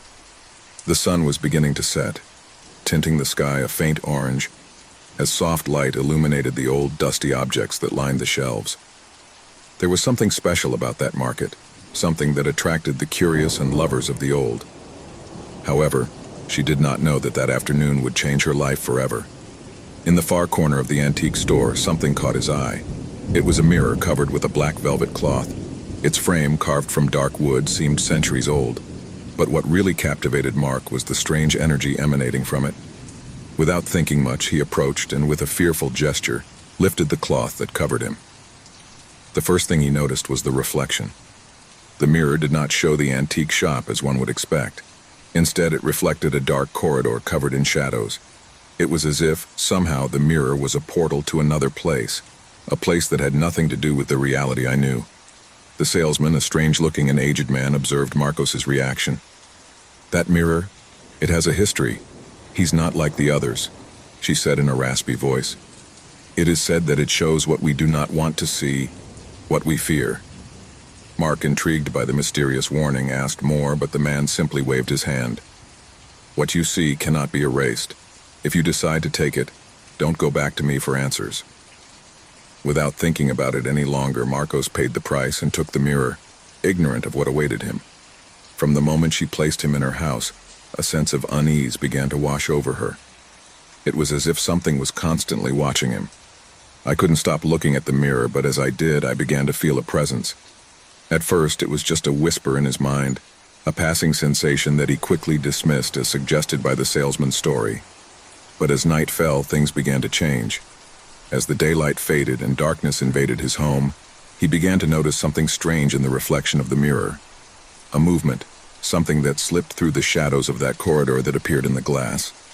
It wasn't something clear or defined, but something was definitely moving, something that shouldn't be there. Mark, with a mixture of curiosity and terror, approached the mirror, observing more closely. It was then that he saw her for the first time. A female figure, her face obscured by long dark hair, appeared in the reflection. His body was on its back, but his movements were unsettling, as if he was slowly walking towards him, unhurriedly. Fear took hold of him, but the worst was yet to come. Each night, as I looked in the mirror, the figure began to get closer and closer, until the time came when I could clearly see his face. A pale face without eyes, with an empty expression, a macabre grimace that seemed to follow him, to observe him without rest. When Mark turned to look around his house, he found nothing out of the ordinary. But when she turned her gaze to the mirror, the woman was closer than she had ever imagined. As the days went by, the presence of the figure began to become more tangible, more oppressive. During the night hours, Marcos could not sleep. He always felt that something was watching him, something that was stalking him in the dark. In his house, a feeling of lingering cold began to spread to every corner. The air seemed to become dense, as if an invisible pressure enveloped him, making it difficult for him to breathe, as if each inhalation was a painful exertion. He tried to ignore the images he saw in the mirror, but he couldn't. He couldn't stop looking, as if an invisible force was forcing him to do so. Each time he looked away, the woman's figure seemed closer, more alive, more real. I felt her empty gaze fixed on him, feeling the weight of his presence in every corner of the room. The figure was not only watching him from the mirror, but began to manifest outside of it. Marcos saw strange shadows in the reflection, figures fading and appearing, as if the house itself were being invaded by that dark corridor. Sometimes I heard footsteps, faint whispers that could not be explained. His mind was filled with dark thoughts, as if something was inside him, controlling his thoughts and his body. One night, unable to bear it any longer, he tried to get rid of the mirror. He covered it with a blanket, kept it in the basement, but the woman's feeling never went away. In his dreams, she was chasing him, her empty eyes fixed on him, getting closer and closer until darkness enveloped him completely. I woke up in a cold sweat, feeling that something had changed. Something had crossed into the real world from the reflection. That's when the figure began to speak, a soft, almost whispering voice that didn't come from any physical place, but that he could hear clearly in his mind. "I've been watching you, Marcos. I followed you from the moment you first looked at me. You're mine now, and you always will be." The words completely froze him. Each night the visits became more frequent, and the woman's presence began to take on a more solid shape. Terror consumed him, but there was no escape. In the mirrors of each room the woman appeared, always closer, always more threatening. He began to lose track of time. He spent his nights staring at the reflection, caught by its empty gaze, as if something inside him was holding him captive. The shadows grew longer in every corner of the house, and fear enveloped him more with each passing hour. One afternoon, while he was in front of the mirror, Marcos saw something he never imagined. The woman's figure began to come out of the reflection. First his fingers touching the glass, then a full hand, until the figure completely slid into the real world. His skin was cold, his body thin and twisted, as if he were a shadow in human form. His face was completely empty, with no eyes, but his lips curled into a malevolent smile. Marcos tried to scream, but his voice choked in his throat. He couldn't move, he couldn't escape. The woman approached him, her cold and long fingers touching his face, caressing his skin as if it were a macabre caress. He could feel the chill of her presence enveloping him, an indescribable sense of terror paralyzing him, as if he were trapped in a nightmare that would never end. The figure spoke again, his voice now louder, deeper. "Now you are mine forever. You'll never escape me. You are condemned to live in my reflection." Marcos tried to move away, but his body was no longer responding. Darkness surrounded him, and the figure dragged him into the mirror. Their screams were silenced, and the house fell into a deadly silence. From that moment on, no one saw Marcos again. The house was empty, his mirror there in the same place where he had left it. The reflection, as always, showed that dark corridor, with a female figure walking slowly, getting closer and closer, a presence that stalked those who dared to look. The eyeless woman continued her journey like a shadow that never goes out, always waiting for the next victim who dared to buy the mirror. The antiques market still exists, but no one remembers the man who disappeared in the reflection, nor the warning he left behind.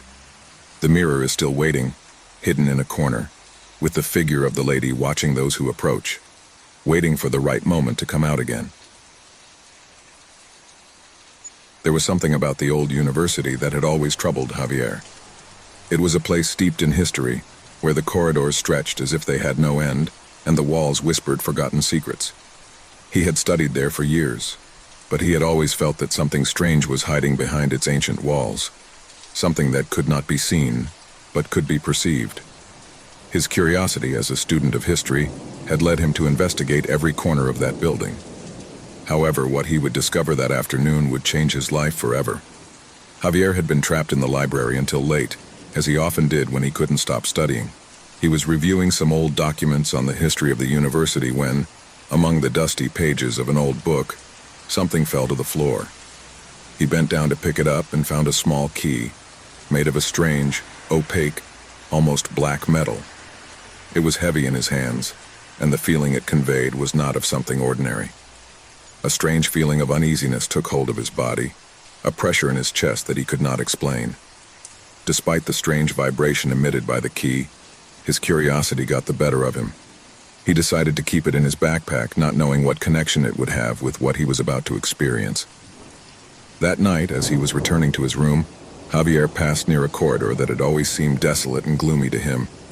It was located in an old wing of the university that was rarely visited by students. The hallway was dimly lit by warm light lamps that created eerie shadows on the stone walls. At first, he didn't pay much attention to it, but something stopped him. He looked at a door at the end of the hall, a door he had never noticed before.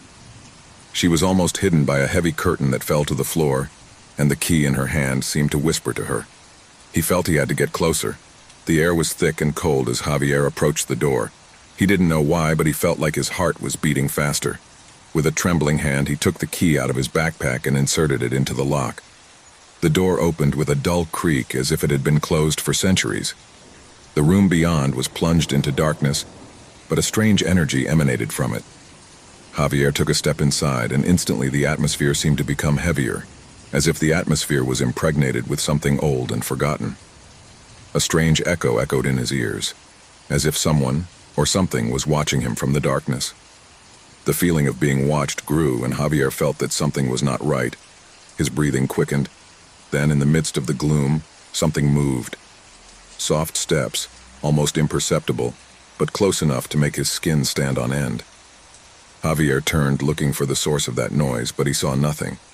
The door closed behind him with a thud that made him jump with a start. Instantly, a shudder ran through his body. What he saw next was a vision he could never erase from his mind. An endless corridor stretched out before him, so dark that it seemed to devour the light. However, there was something else, something I couldn't comprehend. The shadows moved, stretched, and shrank around them as if they had a life of their own.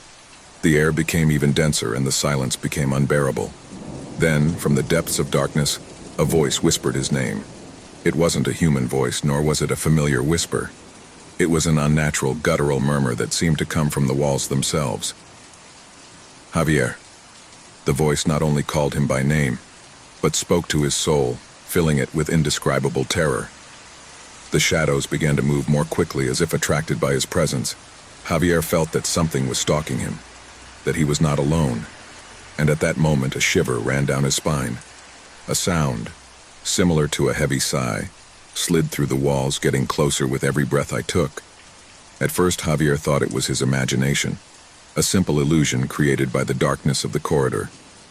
But then, a dark shadow, denser than the void itself, materialized before him. It was the form of a human being, but its eyes shone with an unearthly empty light, as if there was no life inside. The figure did not walk. It floated, gliding on the ground with a spectral grace. Javier tried to back away, but his feet seemed to be glued to the ground, as if the corridor itself was holding him back. The figure began to slowly approach, and Javier could hear the cracking of his own bones as he tried to move. The shadow stared at him, its empty eyes fixed on his. An icy cold enveloped his body, making him shiver violently. The figure whispered something that Javier could not understand, but the sensation it produced was clear. Death was stalking him. Desperate, Javier tried to run, but his legs did not respond. Shadows rose around him, enveloping him. A mocking, sinister, and resounding laugh filled the air, as if the very walls were laughing at their suffering. A dark, oppressive energy crushed him, pushed him forward into the unknown. There was no escape. The darkness devoured him. When he finally managed to take a step, the feeling of being watched grew even more. He realized that he was not alone in that hallway, that other presences surrounded him. Formless beings, wandering shadows that seemed to feed on his fear. He could feel their piercing gazes as if their eyes were piercing him, and for a moment, Javier felt his very soul fade under the weight of those empty eyes. As he moved forward, the corridor seemed to get longer and longer. The murmurs of the shadows intensified, and a strange heat began to invade the atmosphere. But it was not the warmth of a friendly presence. It was the heat of something evil, as if hell itself was taking shape around him. A shiver ran down his spine when, in the darkness, he heard a clearer voice, this time human. A man's voice, raspy, broken by time. "Why have you come here?" Javier turned quickly, looking for the source of the voice, but there was nothing, just shadows, twisted and dark. The voice seemed to come from everywhere, echoing in his head. An unbearable weight accumulated in his chest. The pressure was getting more and more intense. The dark figure drew nearer and nearer, and the cold of death caressed his face. The voice resounded again. "This place is not for you. What you find here can never be undone." Javier wanted to scream, but his lips wouldn't move. He tried to turn back, but the corridor closed around him as if the darkness itself had caught him. Shadows began to advance towards him, taking shape, becoming human figures, their eyes empty and their mouths open in a grotesque grimace. "Run!" shouted an inner voice, but Javier could no longer move. The last shadow, the largest and darkest, slipped toward him and stretched out a spectral hand toward his face. The feeling of cold intensified, until all Javier could feel was nothingness. And then the corridor fell into absolute silence. The door, the one he had opened, closed again. The key disappeared, leaving behind a forgotten corridor, awaiting the arrival of the next victim. Night hung over the house with an eerie stillness, silence only interrupted by the occasional sound of a branch hitting the window. Laura was in her living room, embraced by the gloom that filtered through the curtains. The dim light of the table lamp dimly illuminated the book in his hands. In those moments of loneliness, I always found solace in the pages of a good novel, an escape from the daily grind. Tonight, however, something seemed different, something in the air that he couldn't clearly identify. The wall clock struck 9 and Laura heard a noise that broke the tranquility. A soft knock, as if someone were knocking on the door. He got up from the couch and walked toward the entrance, a slight feeling of discomfort running down his back. I never expected visitors at that time. He looked out the window before opening the door, but saw no one. A shiver ran through his body, though he tried to ignore it. After all, it could be children playing or someone in the wrong house. He opened the door and there he was, a man standing in his doorway. He had a serious appearance, with a dark jacket and a hat that partially covered his face. Laura stared at him, bewildered. She didn't recognize him, but there was something in his eyes that seemed strangely familiar. "Good evening," the man said in a deep but calm voice. "Laura, right?" Laura frowned, overwhelmed by a growing sense of unease. "Yes, but I don't know you. How do you know my name?" The man smiled slightly, but his smile didn't reach his eyes. "I told you, Laura. We know each other, even if you don't remember it." Laura blinked, confused. What was he talking about? She had never seen that man in her life. How could I meet her? The air in the room seemed to have become dense, as if the atmosphere itself was being charged with something indescribable. "I'm sorry, but I can't help you," Laura said, trying to remain calm as she took a step back. "I don't know you." The man stood there, motionless, watching her with an uncomfortable intensity. Without saying a word, his eyes flashed for a moment with a strange light. Laura, feeling the weight of the situation, tried to close the door. But before he could, the man stepped forward, preventing him from doing so. "You don't need to be nervous," she said with an eerie calm. "I just want to talk. It's important." Laura's heart began to pound. She didn't understand what was happening, but something inside her was telling her to be alert. The feeling of being watched intensified, and the house, which had once been her refuge, suddenly seemed like a strange alien place. "What do you want?" he asked in a thin voice, trying to stay in control. The man stared at her before answering. "Come with me. There are things you need to remember." A shiver ran down Laura's spine. What things should I remember? The feeling of fear invaded her completely, but at the same time she couldn't help but feel intrigued. Something about the way the man spoke made her feel like she couldn't just refuse him. "I'm going to call the police if you don't leave," he finally said, unable to hide the anxiety in his voice. But the man didn't seem to flinch at the threat. "You can do it if you prefer," he replied with unsettling calmness, "but it won't change anything." Laura felt a growing pressure in her chest. The need to understand what was happening prompted her to take a step back, reluctantly allowing her into her home. The man walked into the room with terrifying naturalness, as if he had been there thousands of times before. "I shouldn't have," Laura muttered to herself, though she knew it was too late. The door closed with a dull sound, and the house was filled with an ominous calm, as if time itself had stopped. The air seemed denser, and the darkness thicker. She sat down on the couch, unable to take her eyes off the man. He sat down in front of her, his arms folded, staring at her. "What I want you to remember is that," he finally said. "Remember what you forgot." Laura frowned, completely bewildered. "I don't understand what you're talking about. I don't know you. Who are you?" The man stared at her, and for an instant, Laura saw something in his eyes that made her blood run cold. It was as if there was a connection between them, something deep and ancient that I couldn't comprehend. The feeling of dread grew inside him. "I am someone from your past," he replied, his voice deeper. "Someone who knows you better than you think, and something you forgot comes looking for you." Laura didn't understand what was happening, but the man's words echoed in her mind. Something in his tone, in his gaze, caused a feeling of deep terror to take hold of her, a primitive fear, as if something that had been hidden for a long time was about to be revealed. "Leave me alone," he said, rising quickly from the couch. But when she turned to the door, a piercing cry stopped her. "You can't run away from who you are."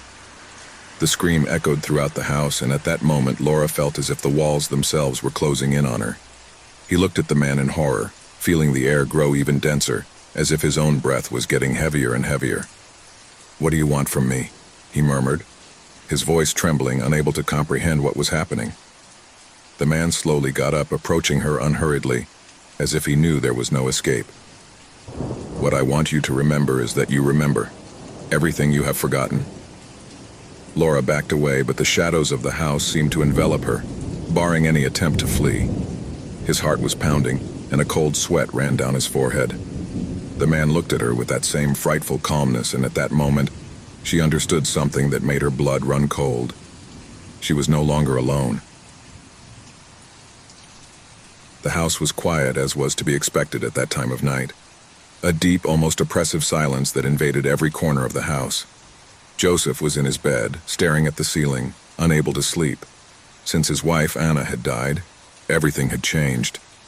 The house was no longer the same, and the emptiness left by it was unbearable. Everything in her life seemed to have a gray tinge, a sense of loss that couldn't be dissipated, no matter how hard she tried.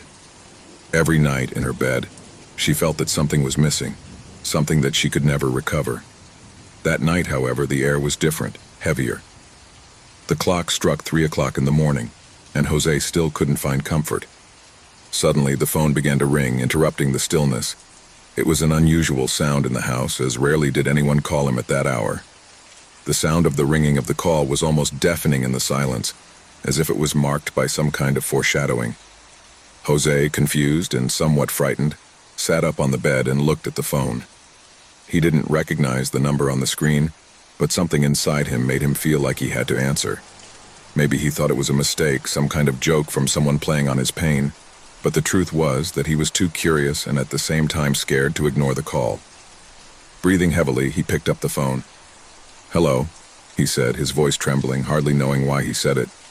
At first, there was only absolute silence, as deep as there was in the house. Joseph frowned, wondering if it was a joke, until he heard a soft breath as if someone was on the other end of the line. A familiar breath, but one that I did not fully recognize. It was trembling, somewhat broken breathing, as if she were struggling to stay calm.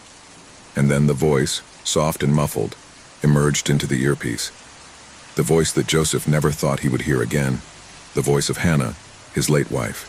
It was unmistakable. "Jose, help me." The whole world stopped for an instant. His heart stopped in his chest. Anna's figure, her image, her voice had disappeared from her life months ago. But now, somehow, she was back. The feeling of terror invaded him completely. Was it possible?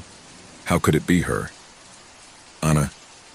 No, this can't be happening," he said, his voice trembling, feeling his mind fogging up, but still clinging to the idea that it might be a hallucination or some kind of trick. "Jose, please help me. I'm trapped. I can't get out," Anna's voice told him with palpable desperation. Joseph looked around the room as if expecting to see something, some hint that he was dreaming. Everything was in place. Everything seemed normal. But the feeling that something strange, something dark, was beginning to settle over the house did not leave him calm. The call continued, and his wife's voice did not stop asking for help.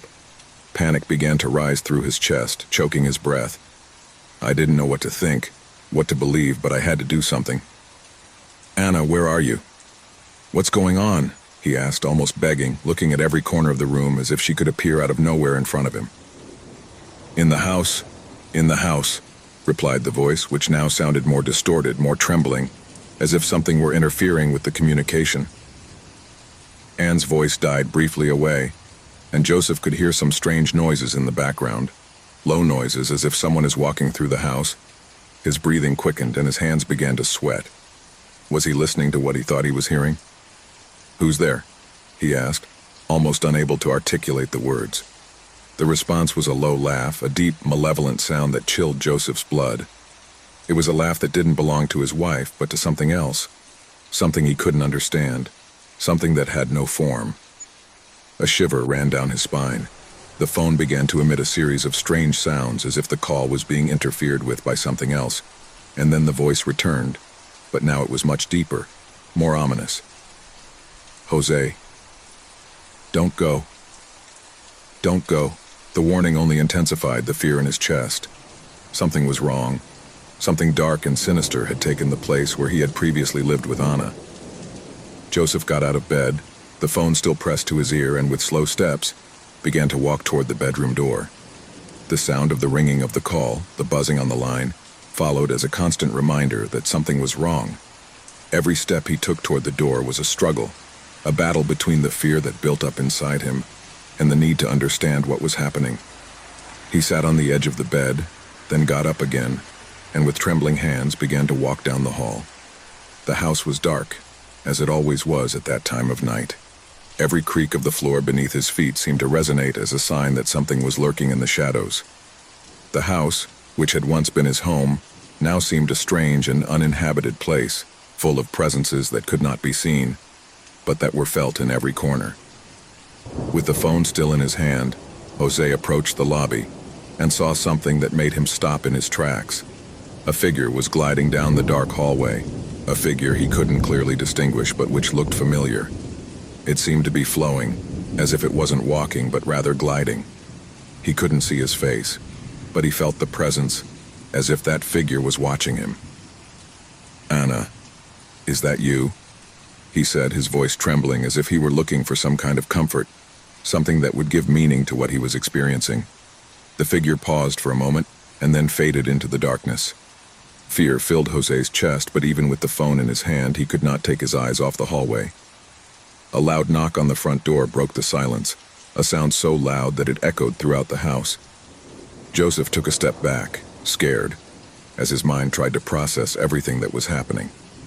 He slowly approached the door, his breathing being the only thing he could hear. When he reached the door, an icy cold ran through his skin, and a shudder shook him completely. He opened the door cautiously, but there was no one on the other side. Nothing, just the cold night wind. He looked back into the house, and that's when he saw him. In the hallway, a face that belonged to someone who couldn't be real. It was not Anna's face or anyone he knew. It was something else, something moving towards him, slowly approaching. The face was pale, lifeless, with eyes that seemed empty, but with an expression of despair. The hair was messy, and the mouth, which moved slowly, uttered words that Joseph could not understand. At that point, the call was abruptly cut off. The phone fell from his hands, and he stepped back, staring in horror at the figure fading into the darkness. The house was quiet again, too much silence, as if everything was suspended in the air, waiting for something else to happen. Joseph, paralyzed by fear, did not know what to do. Was his mind playing a cruel joke on him? Was it a dream? No, what I was experiencing could not be real, but the feeling that something dark had invaded her home was so strong that she couldn't ignore it. He felt a cold presence, the feeling that he was not alone, and at that moment he understood everything. The call, the figure, the voice of Anna. She hadn't been asking for help. She had been a warning. The house was now being occupied by something else, something that should not be there. The door to the hall slammed shut. The lights flickered and went out. Joseph looked around, completely surrounded by darkness. He was no longer alone. It all started one afternoon like any other. Joseph was at home alone as always. He was a man of quiet life, nothing out of the ordinary. His daily routine consisted of working in his office, eating a light dinner, and sleeping early. He had left behind a relationship that had marked him, and now he lived in this house with an air of loneliness that comforted him. The walls of her home, though gray and somewhat worn, had something cozy about them. There was something about them that gave him peace, though he had never stopped to wonder what it was exactly. One day, as he was getting ready to leave for work, he looked at himself in the hallway mirror. He was adjusting his tie when, for a fleeting moment, something in his reflection made him stop. It wasn't something I could identify at first, just a flash, a shadow that seemed to move behind him, but when he turned his head, he saw nothing. He was alone. He didn't think much about it, attributing it to tiredness or lack of sleep. However, that night, while in the living room, he read an article on his mobile phone about strange phenomena in houses. The idea of the paranormal began to haunt his mind. The next time he passed by the hallway mirror, he saw the shadow again. This time it was more apparent, as if the figure of something was behind him, watching, stalking. But he did not move. Joseph took a deep breath, turned around, and found nothing but the normal reflection of his own face. From that day on, the shadow began to appear in every mirror in the house. On the bathroom mirror, on the small mirror on the dining table, on the mirror at the entrance of the house. It was always the same shadow, always following the same pattern, moving slowly, as if it had a life of its own. Each time Joseph looked at himself, the figure seemed to draw closer to him, as if it intended to reach him. At first, Joseph thought he was losing his mind. It was not possible. How could a shadow have a will of its own? And how could he move through each mirror in the house? But as the days went by, the shadow's behavior became stranger. In the bathroom mirror, he could see how the shadow seemed to lengthen, stretch towards him, as if he wanted to touch him. In the reflection of the hallway, the shadow was beginning to change shape. It was no longer just a dark outline. I could see how the shadow formed a human figure, but it was blurry, undefined. Jose began to feel observed. It didn't matter where I was inside the house. He could no longer escape his own gaze in the mirror, the shadow that stalked him from the reflections. Every time I walked into a room and saw the mirror, I could feel the shadow getting closer and closer. He was no longer sure if he was only seeing what his mind was suggesting to him, or if somehow that shadow was actually following him. One night, after having been at home all day, the shadow became more apparent than ever. As Joseph walked down the hall, he felt a presence behind him. It wasn't like other times, when she had felt that something strange was happening to her when she looked in the mirrors. This time, the feeling was more real. The shadow in the hallway mirror seemed to move on its own, swirling around him as if to catch him. Joseph backed away quickly, his heart pounding. He looked around, but there was nothing in the house that could explain it. He ran to the dining room looking for something that could make sense of it all. Fear began to take hold of him. He couldn't comprehend what was happening, but he couldn't ignore it anymore. That night, he couldn't sleep. He decided to stay in the dining room without taking his eyes off the mirror. The shadow appeared again, sharper, more defined, drawing closer and closer to him. He was a human figure like a specter, but with something dark about his being. The shadow seemed to be breathing, waiting for the right moment to move forward. Jose could feel the air getting heavier around him. Fear invaded him completely. He decided that he had to do something, that he could not continue to live with that presence, with that figure that stalked him from the mirrors. But when he looked back into the hallway mirror, the shadow was closer than it had been before. This time, not only was he approaching, but he seemed to be moving towards him in a violent manner. Joseph felt his chest tighten, that something strange was happening. It was as if the shadow wanted to trap him, to possess him. Terrified, he tried to run out to the door, but before he could open it, the shadow materialized. He was no longer a mere figure reflected in mirrors. He had crossed over into the real world.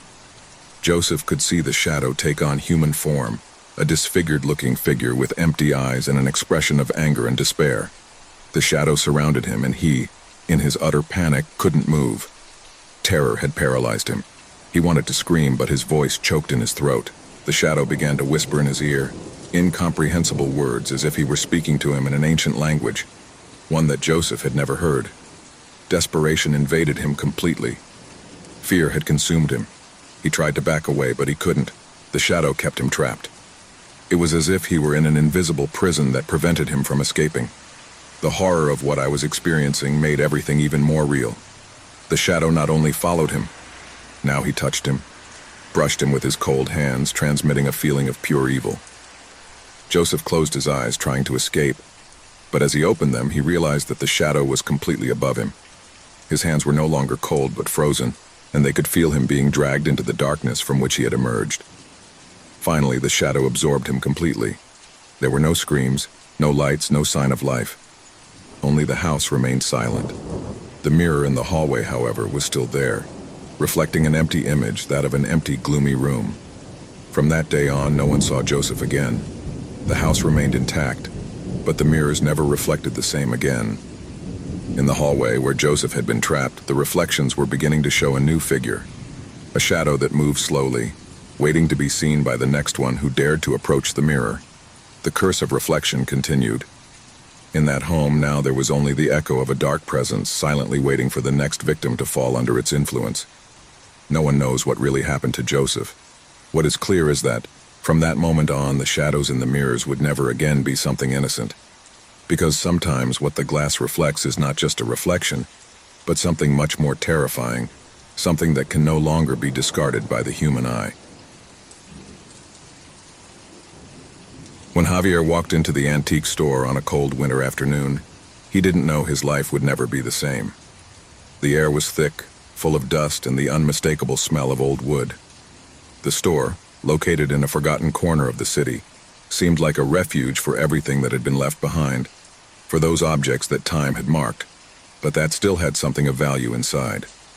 Every corner was crammed with strange artifacts, broken clocks, opaque mirrors, unusually shaped furniture, and portraits of expressionless faces that seemed to observe the visitor with an eerie calm. Javier had been attracted to the store by a strange sensation, something inexplicable that had pushed him to enter.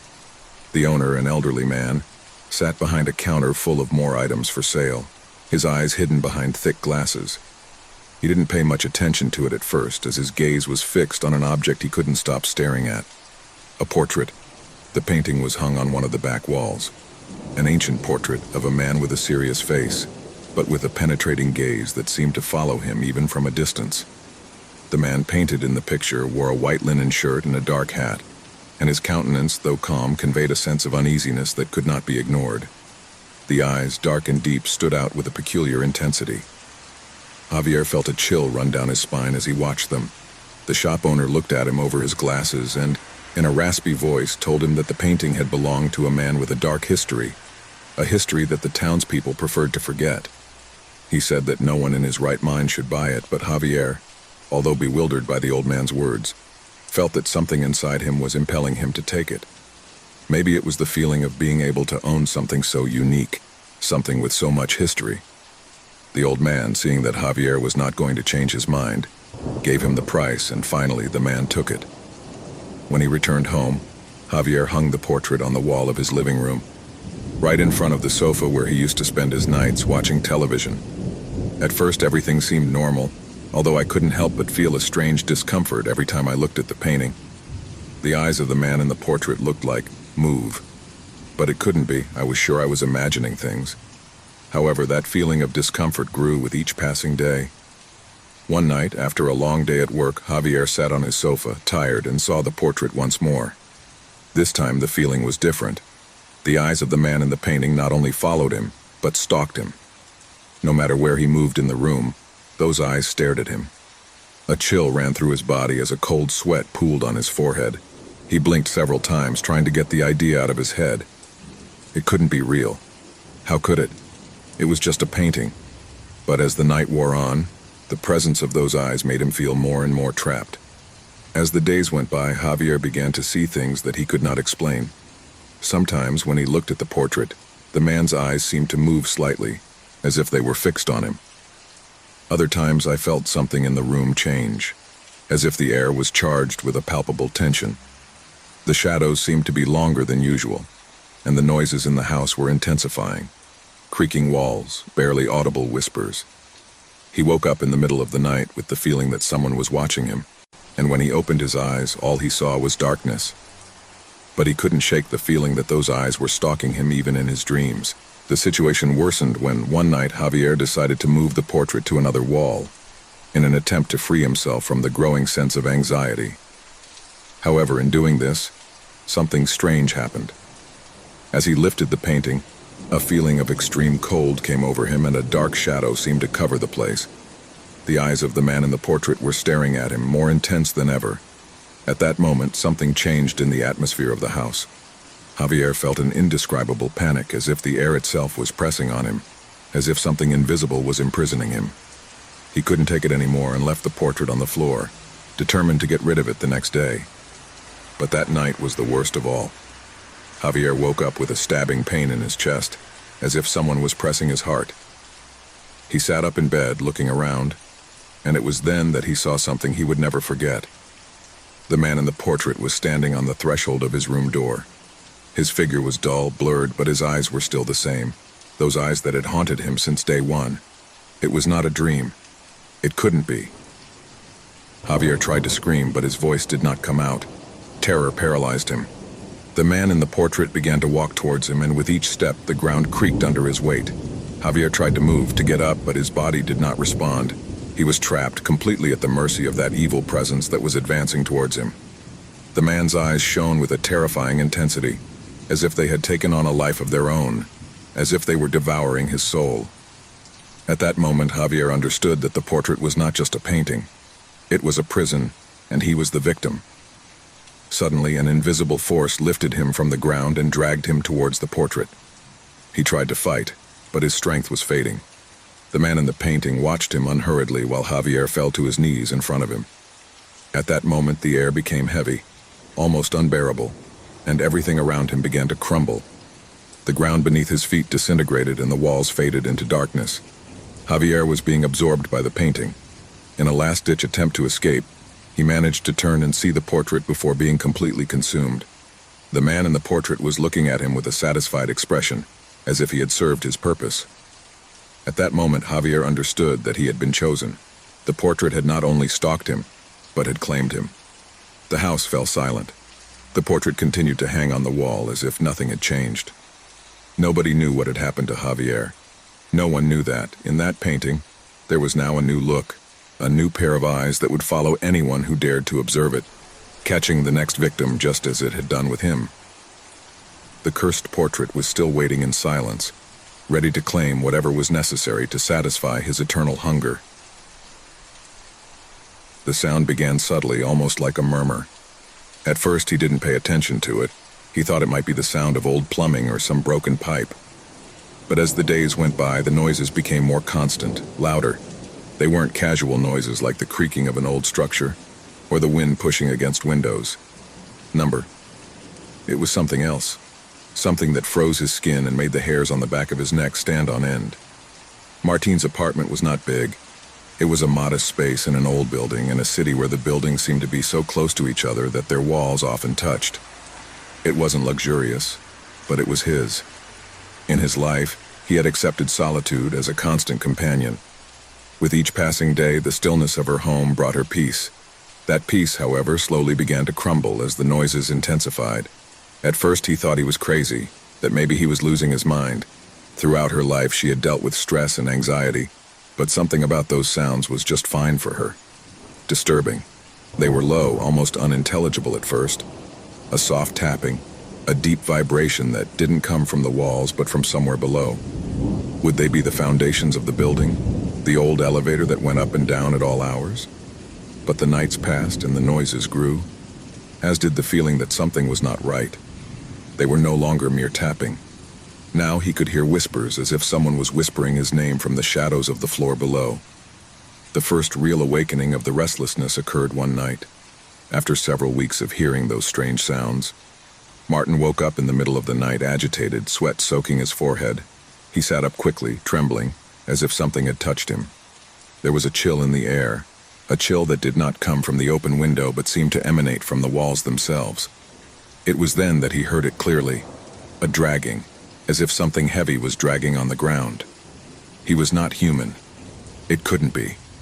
The feeling of dread enveloped him completely. Without thinking, he got out of bed and went out into the hallway. He looked at the door of the apartment next door. It was empty. It had always been empty. There had never been anyone on the lower floor.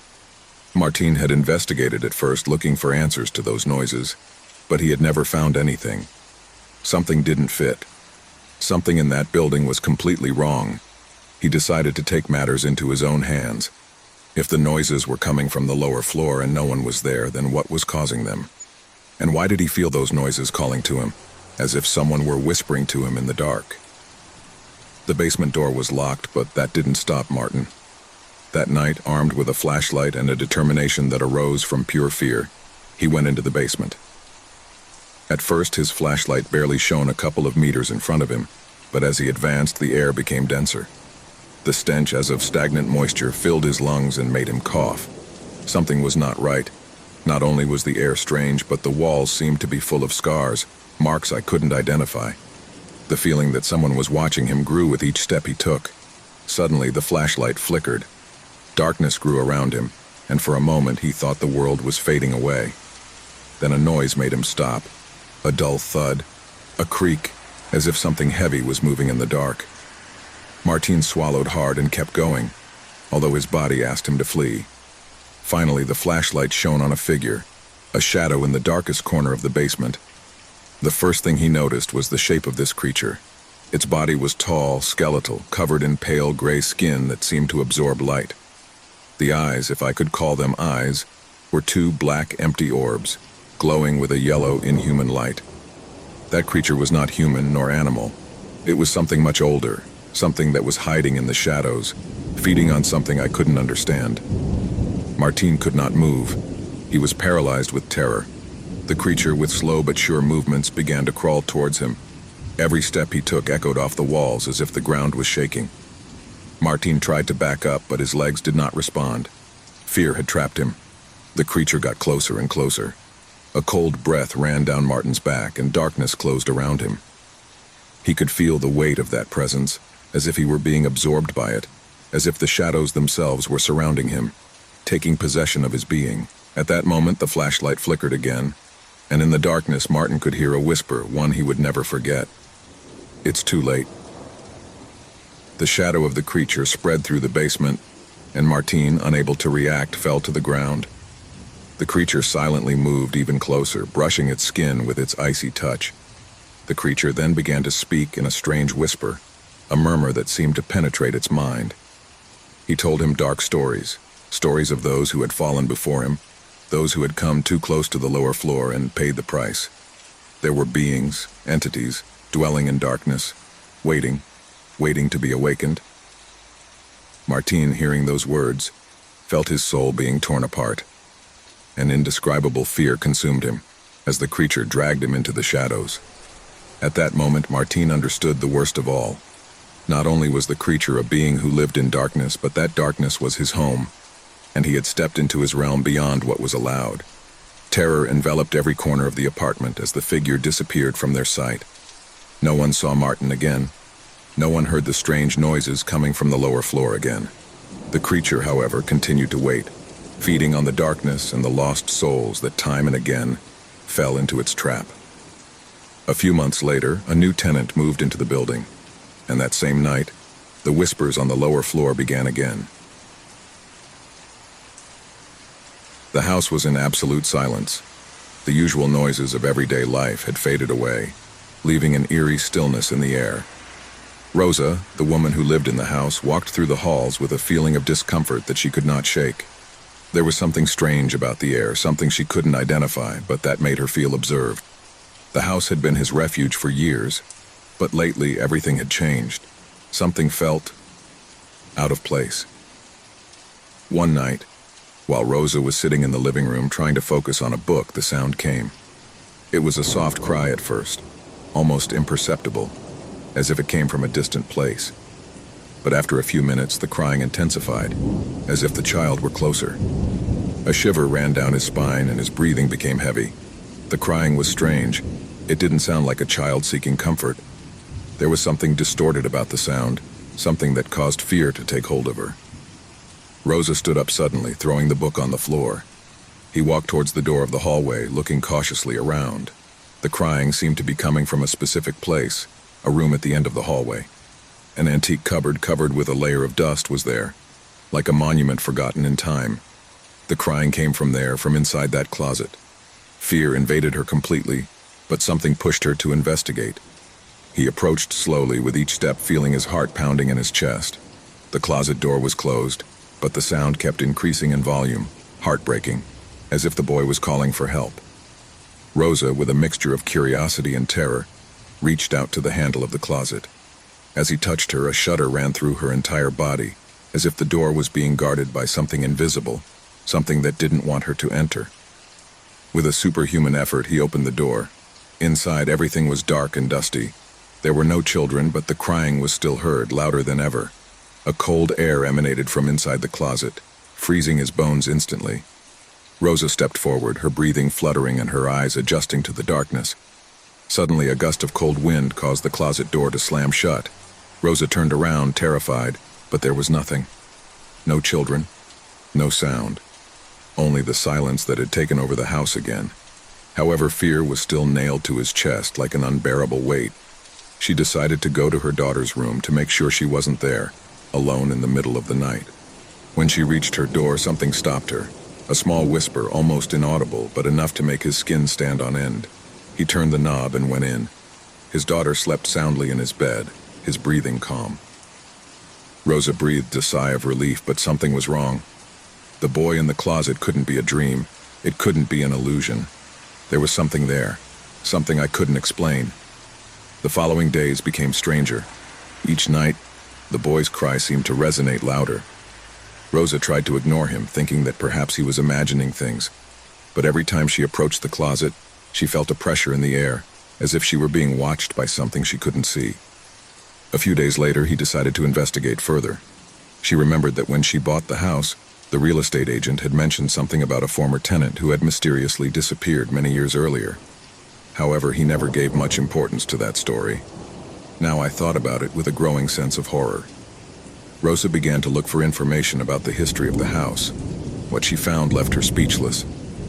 The boy who had disappeared into the house was a little boy named Lucas, who had lived there with his mother. According to local legends, Lucas had died under strange circumstances, and his mother had disappeared shortly thereafter. No one had seen the woman again, but the boy, according to rumors, never stopped crying. His spirit was trapped in the house, and the cry of his lost soul could be heard every night. The truth struck Rosa with a force that left her paralyzed. The crying child was not a living child. It couldn't be. It was the spirit of Lucas, trapped in some corner of the house, seeking comfort, seeking peace, but I couldn't find it. Something had kept her soul trapped, and Rosa soon discovered that this thing was much darker than she imagined. One night, after hours of listening to the crying in her dreams, Rosa woke up suddenly. The crying no longer came only from the closet. Now it was all over the house, echoing around every corner. Rosa got up quickly, ran through the corridors, trying to find the origin of that terrifying sound. He came to the dining room, and there, in the center of the room, he saw a figure. The boy stood there, his face as pale as death, his eyes large and dark, and his body covered with dark spots that seemed to move of their own accord. The boy stared at her but said nothing. I just cried. The sense of terror that Rosa experienced was indescribable. He couldn't move. I was paralyzed. She didn't know if the boy saw her or if her soul was simply lost, trapped in a state of eternal despair. The crying grew louder, more piercing, and Rosa felt the pressure in her chest increase. The air was thick, heavy, and seemed to get colder and colder. The child's figure began to fade, but his crying did not stop. Instead, a dark shadow emerged from the ground, taking the form of a monstrous figure. Rosa tried to back up, but her legs didn't respond. The creature advanced toward her, its icy breath enveloping the room, its vacant gaze piercing her. The creature slowly approached, and Rosa could see that its eyes were not human eyes. They were two dark, empty orbs like an endless abyss. A scream formed in her throat, but terror consumed her completely. The figure lunged at her, and before she could comprehend what was happening, the shadow enveloped her body, taking her soul, carrying her into the depths of darkness. The boy had been just a disguise, a facade for a much older, much more evil entity that had been stalking the house for generations. Rosa couldn't escape. The house had claimed her soul, as it had done so many others before her. Since then, the house has remained silent once again. No one dared to approach her. Passers-by said that on dark nights, they could hear the cry of a child, mixed with the whispers of something else.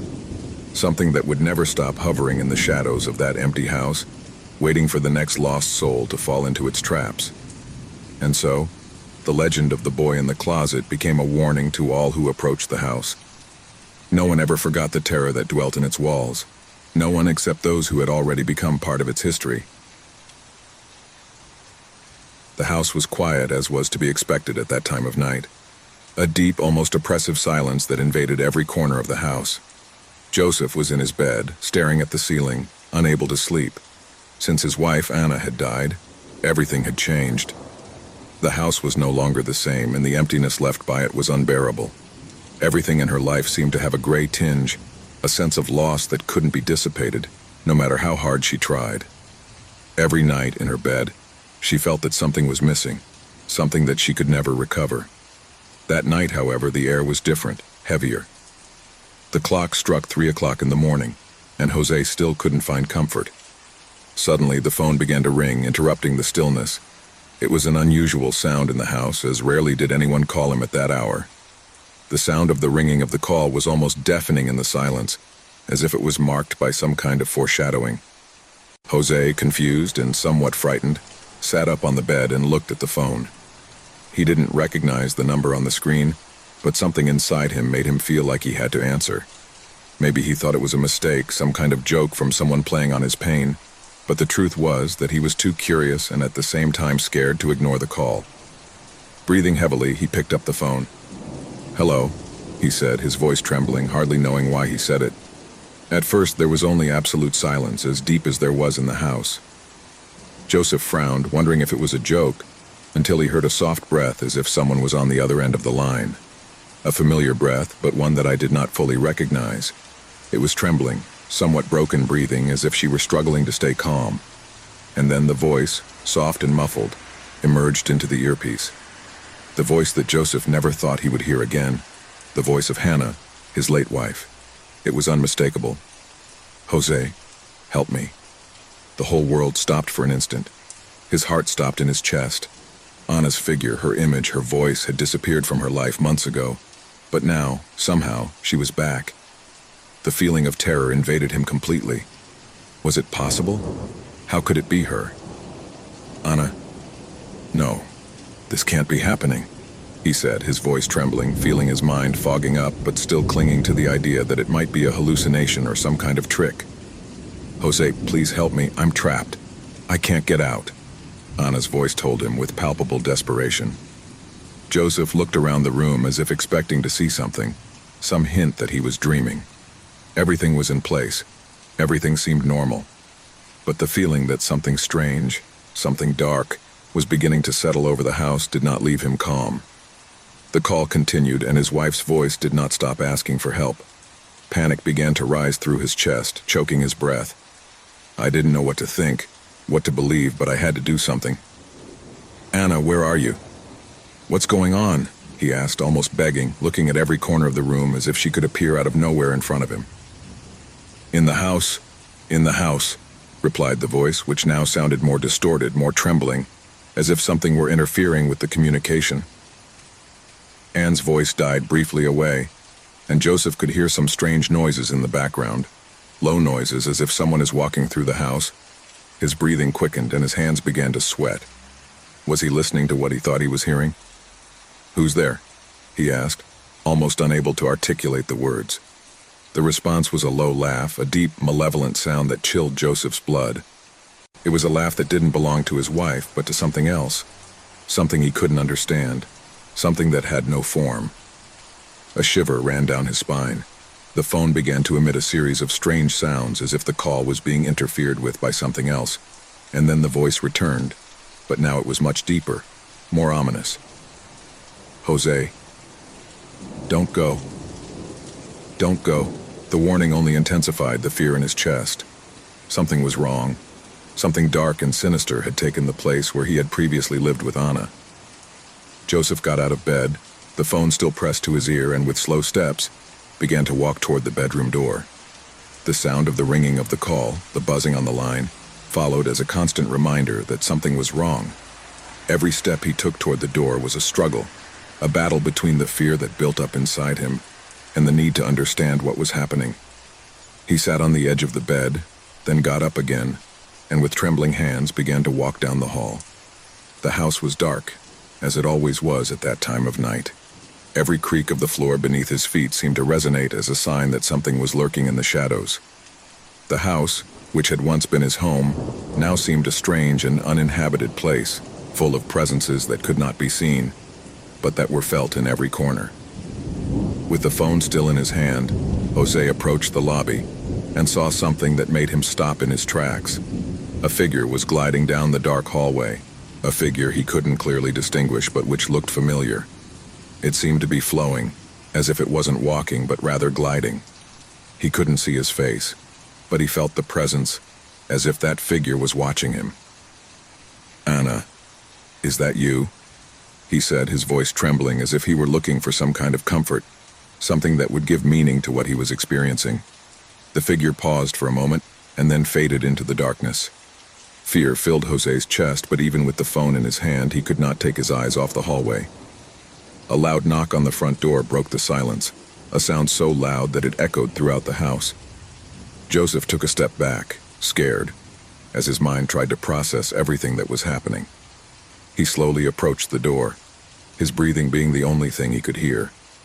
When he reached the door, an icy cold ran through his skin, and a shudder shook him completely.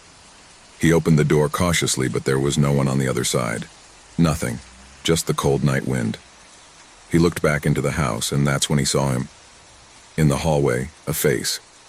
a face that belonged to someone who couldn't be real. It was not Anna's face or anyone he knew. It was something else, something moving towards him, slowly approaching. The face was pale, lifeless, with eyes that seemed empty, but with an expression of despair. The hair was messy, and the mouth, which moved slowly, uttered words that Joseph could not understand. At that point, the call was abruptly cut off. The phone fell from his hands, and he stepped back, staring in horror at the figure fading into the darkness. The house was quiet again. Too much silence. As if everything was suspended in the air, waiting for something else to happen. Joseph, paralyzed by fear, did not know what to do. Was his mind playing a cruel joke on him? Was it a dream? No, what I was experiencing could not be real, but the feeling that something dark had invaded her home was so strong that she couldn't ignore it. He felt a cold presence, the feeling that he was not alone, and at that moment he understood everything. The call, the figure, the voice of Anna. She hadn't been asking for help. She had been a warning. The house was now being occupied by something else, something that should not be there. The door to the hall slammed shut. The lights flickered and went out. Joseph looked around, completely surrounded by darkness. He was no longer alone. The cold morning air seemed to envelop them in a thick mist that slid through the trees like an entity unto itself. The group of friends, 5 in all, were slowly advancing along the path that led them to the heart of the forest. Every step they took was accompanied by the rustling of dry leaves beneath their feet, a sound that seemed to be amplified in the absolute silence around them. Carlos, the most enthusiastic of the group, led the way with a flashlight in his hand, his face illuminated by the warm light that contrasted with the gray of the landscape. Behind him was Lucia, his best friend, followed by Eduardo, Javier, and Laura. Everyone, gasping for breath, stood together, looking straight ahead, where the forest seemed to grow denser with each step. "Are you sure this is the house?" Lucia asked, with a tone that denoted a certain fear, although she tried to hide it. "Of course," Carlos replied with a confident smile. "I have checked it. I've been here before, but I never dared to go in. Today will be different." Eduardo, always the most skeptical, raised an eyebrow, looking at the shadows that seemed to move in the distance among the trees. Fog enveloped everything around him, but the treetops revealed flashes of light that made the scene look surreal. "I don't like this," Eduardo murmured, but no one paid any attention to him. The group continued to move forward, ignoring the weight of fear that seemed to follow them, watching them at every step.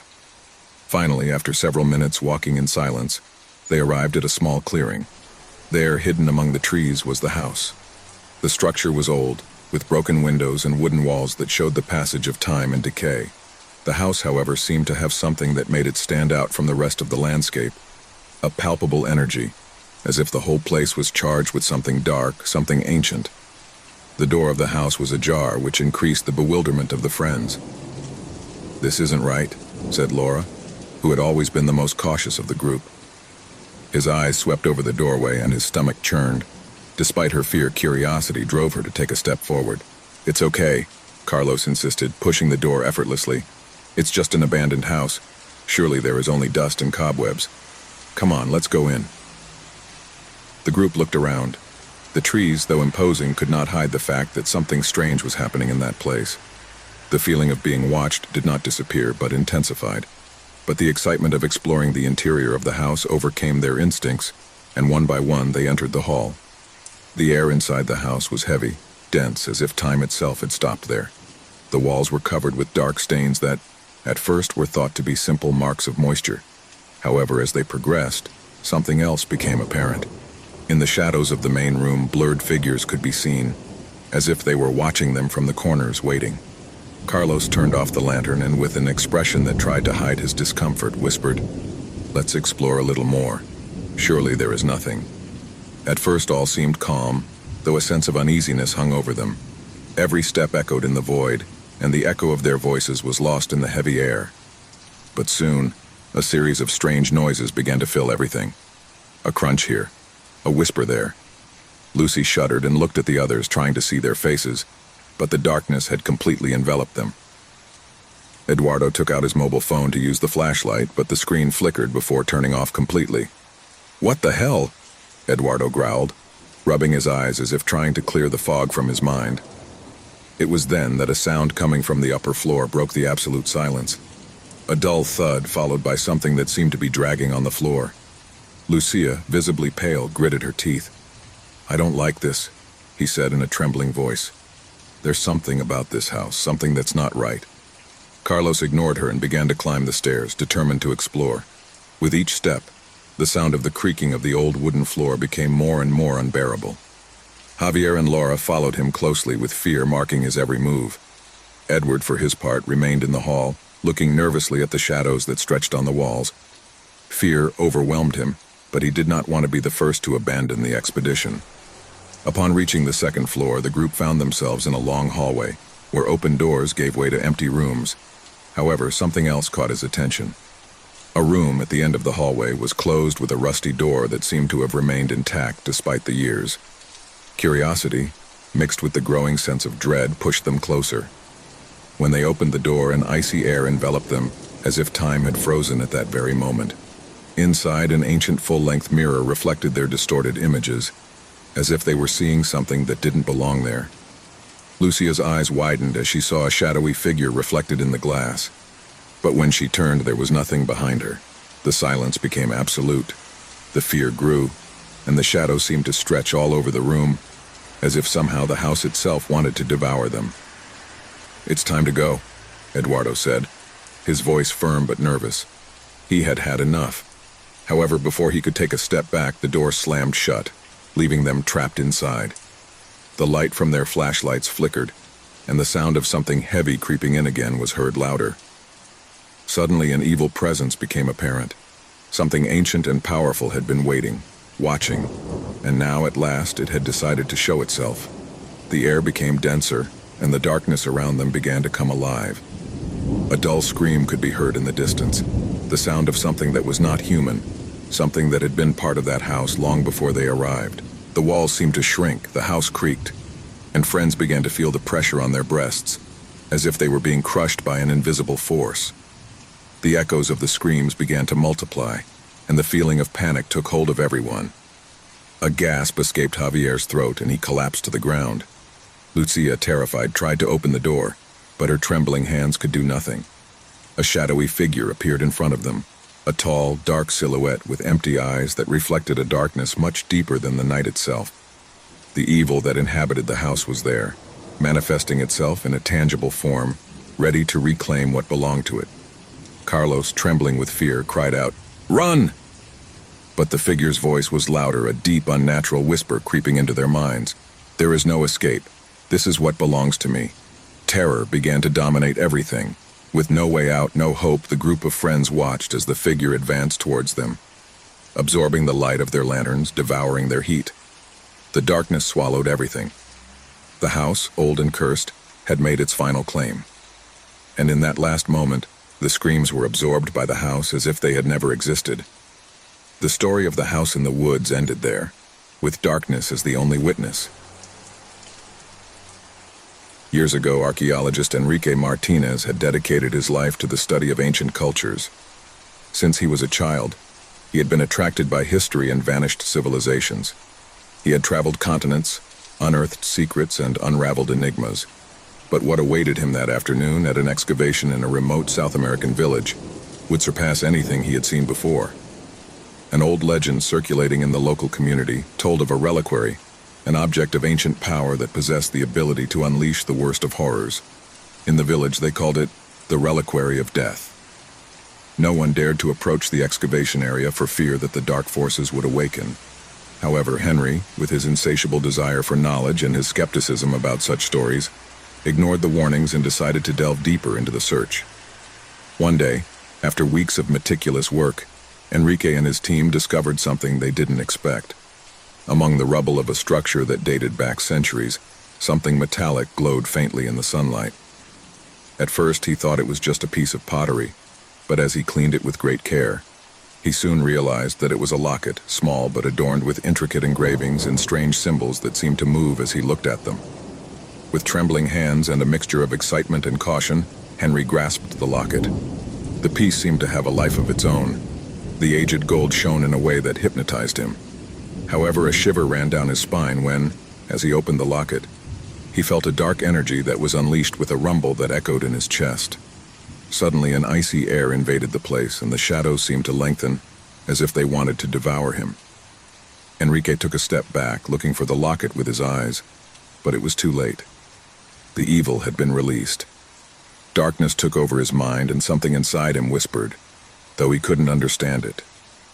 A heavy silence descended upon the camp. The men around him began to feel him, as if an unknown presence was stalking them, watching them from the shadows. That night, the first strange events began. The air grew heavier, the stars shone brightly, but they offered no comfort, only a warning. Enrique was alone in his tent when, suddenly, a feeling of extreme cold enveloped him. At first he thought it might be the wind, but he soon realized that it was not natural. The light of his flashlight flickered, then went out, and in the darkness he could hear a low, deep whisper, like the murmur of voices rising from the bowels of the earth itself. His hands trembled as he reached for his lighter, but as he did so, something stopped him. A pair of red eyes flashed in the darkness, watching him, looking at him with terrifying intensity. Enrique felt his heart racing, terror running through his skin. He tried to scream, but his voice choked in his throat, as if an invisible force was oppressing him. His eyes drew closer and closer until Enrique felt that he was about to be dragged into that darkness. The vision suddenly faded. The store returned to calm, but Enrique knew that it had not been a dream. Something had changed inside him. The locket had not only released an evil force, but it had also left a mark on his soul. The next day, he tried to continue his work, but the atmosphere grew denser each time he approached the locket. The men in the camp began to abandon the excavations, terrified by the manifestations of the paranormal that happened every night. The voices whispered louder, and the shadows seemed to move unnaturally. Many of the workers said they saw shadowy figures slipping into the corners of their eyes. Some even began to fall ill inexplicably. A couple of days later, Enrique began to experience horrible nightmares. In his dreams, he saw a figure wrapped in a dark cloak, with red eyes and a sinister smile. The figure called him, invited him to join her, to follow the path to death. Every time I woke up, I felt like I wasn't alone. An invisible presence watched him, always close. One night, in an attempt to stop what he had unleashed, Enrique returned to the place where he had found the locket. He was determined to seal it again, to return it to the place where it belonged. But when he arrived, he realized that he could not do it. The shadows around him grew thicker and the air became thick as lead. Each step he took toward the locket, the stronger the pressure felt. It was as if the earth itself was alive, rejecting him. Finally, when he reached for the locket, something changed. The ground began to shake, and a deafening sound filled his ears. It was the creaking of the bowels of the earth. Suddenly, a figure materialized in front of him, shrouded in absolute darkness. He had no face, just an endless shadow. His voice echoed in Enrique's mind. "Do you think you can stop the inevitable? Do you think you can escape the fate that belongs to you?" Enrique tried to take a step back, but his body was unresponsive. The figure surrounded him, and darkness took over his being. The screams of his fellow diggers, who had returned in search of answers, coalesced into the air, echoing in his mind like a distant echo. Then, everything vanished. When Enrique woke up, he was in a dark place, surrounded by shadows. I didn't know if he was alive or dead, but it didn't matter. The reliquary had already fulfilled its purpose. He had unleashed the evil he had sought so much. The terror was complete. The story of Enrique Martinez disappeared from the face of the earth. No one knows what happened to him or his team. The records of the excavation were destroyed, and the reliquary never reappeared. Some say that echoes of their cry can be heard when the moon is full, echoing through the air as a warning to those seeking ancient objects with desires for power. The reliquary of death is still waiting in some hidden place for whoever dares to unleash terror once again. Every night at exactly midnight, the sky darkened with a dense and heavy fog, while the first drops of the storm fell on the city. No one knew where they came from, or why they appeared so punctually. It seemed like a blessing at first, freshening the air and bringing relief to the sweltering warmth of the city. But as the days went by, the rain began to awaken something much darker, something that no one dared to understand. At 12 o'clock, the first drops fell gently, followed by a rain that intensified rapidly. No one dared to leave their homes when the sound of the storm began to fill everything. It was as if the rain had a life of its own, a being that felt strangely aware. as if it were watching. But the most disturbing feature of those rains was not only their arrival, they were the whispers. As the rain fell heavily, the wind rose, dragging with it voices, incomprehensible murmurs that ran through the empty streets. No one knew where they came from, but every night the whisper grew louder, closer, as if someone was right behind them, breathing into their necks. The figures also appeared, blurred shadows that faded when they were directly observed. Human silhouettes, but with an anomaly. Whenever they looked out into the rain, those figures would disappear into the mist, as if they had never been there. Still, everyone knew they were there, lurking in the dark. The first to notice something strange were the children, small creatures that, without understanding the danger, played in the rain. But the laughter soon turned to terrified screams. Those who played near the storm began to see those figures, and some even swore they had touched them. They said that the sensation was as if the figures' hands were cold and wet, and when they touched them, they felt a pressure that made them shudder to the bone. Worst of all, when the children tried to run away, something stopped them. Their feet were glued to the ground, as if the earth itself were holding them back, as if an invisible force was dragging them back into the rain. That's when the city began to speak. The elders knew something. Everyone knew the legend, although no one dared to tell it out loud. They said that long before the city was founded, there was a small town that fell under a curse brought by an eternal storm that fell every midnight, bringing with it fear-feeding figures. No one could escape, and no one survived to tell what happened. The city had been built on the ruins of that village, but the rain, according to the elders, never went away. I had been waiting. One night, after several days in a row of heavy rains, a group of young people decided to investigate. Armed with flashlights and cameras, they drove into the center of the city, hoping to find a logical explanation. The rain began to fall with the same precision as always at 12 o'clock. As they walked through the deserted streets, the wind began to rustle, but this time it was different. The murmurs were not just whispers, they seemed like words that crept into their minds. At one point, one of the young men, Thomas, began to speak loudly, as if responding to someone.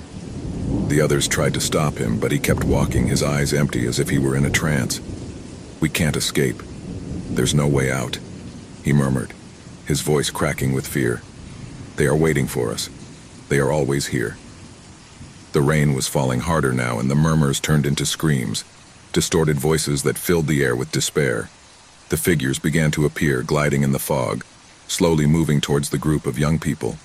Some tried to flee, but their feet were no longer responding. Something was holding them back. Those who dared to look back saw those figures getting closer and closer, and although the shadows were vague, they could sense the presence of something much more sinister. Suddenly, one of the figures stopped in front of Thomas. His face was shrouded in shadows, but his silhouette was clear, a human figure standing in front of him. Thomas stretched out his hand as if he wanted to touch it, but the moment his fingers brushed against the figure, a heart-rending scream filled the air, and the shadow vanished into the mist, leaving only the feeling of an icy hand taking hold of his heart. The others screamed as they saw Tomas fall to the ground, his body stiff, his face distorted by terror. No one could understand what had happened. They had tried to escape, but something kept them trapped in that place. The air was getting denser, as if the storm was absorbing all the light, leaving only a dense, heavy darkness that surrounded them completely. That's when they started to see something even more terrifying. Out of the shadows emerged hundreds, perhaps thousands of figures, all with the same empty faces, all approaching with frightening slowness. The shadows intertwined, forming a mass, as if they were united by an invisible force. The air was filled with whispers, murmurs of voices speaking in forgotten languages in low, guttural tones that penetrated the brain. Some of the young men tried to run again, but their bodies were no longer responding. They felt that the city itself was holding them back, that the ground was sticky, as if the earth was alive and dragging them in. The rain was falling harder, and the air smelled of dampness, of putrefaction. Suddenly, a large shadow emerged from the center of the city, larger than all the others. Its silhouette was huge, imposing, and seemed to be made of fog, but so dense that it seemed solid. "Fears are never forgotten," whispered a deep voice echoing through the air. "We have fed off the city for generations. This rain, this storm, is nothing more than a reminder of what we left behind." The young people, paralyzed by terror, could barely move a finger. The figure drew closer, and as he did so, the whispers increased, mingling with blood-curdling screams and sobs. There was no way to escape. The whole city seemed to be alive, breathing, stalking, waiting. Then, with one last whisper of despair, the young people were swallowed by the shadows. The figures vanished as quickly as they had appeared, and the rain stopped. At dawn, when the sunlight finally reached the city, everything seemed to be calm. But in the streets, on the walls of the buildings, there remained the marks of those who had disappeared, marks that would never fade. The midnight rain had claimed others, and the city, already lifeless, was left waiting for the next storm, the next victim. And each night, at exactly midnight, the drops began to fall once more, followed by the whispers and figures that were always there, waiting. The antique shop was hidden in a narrow, dusty street, almost impossible to find if you didn't know exactly where to look. The display cases were full of dusty objects, old and forgotten in appearance, which had survived the passage of time without being appreciated, destined to fall into the oblivion of future generations. However, in the midst of the darkness of that store, there was a piece that seemed to glow with a subtle yet unsettling glow. Gabriel, a young art collector, had come to the shop after hearing rumors about an old painting that was said to have an intriguing history. The owner of the shop, an older man with an enigmatic look, received him in silence and led him to the back, where, on an easel, was the painting that had attracted Gabriel's attention. It was a medium-sized painting, with a scene showing a family gathered around a table. The painting was beautiful, with impeccable technique, but there was something about people's faces that I couldn't decipher. Something in those empty eyes and that frozen expression troubled him deeply. The background was gloomy, as if a thick dark fog was sliding across the scene, enveloping everything in an air of despair. Gabriel couldn't help but feel a strange attraction to painting. Although his friends and colleagues at the art gallery warned him, something inside him told him that the piece should be his. The price asked by the old owner seemed derisory for a work of such quality, and despite the old man's non-verbal warning, Gabriel did not hesitate to make the purchase. Once at home, the painting was carefully placed on the main wall of the living room, right in front of the fireplace. That same night after dinner, Gabriel sat in front of the painting, observing the details, trying to understand what made the work unsettling about it.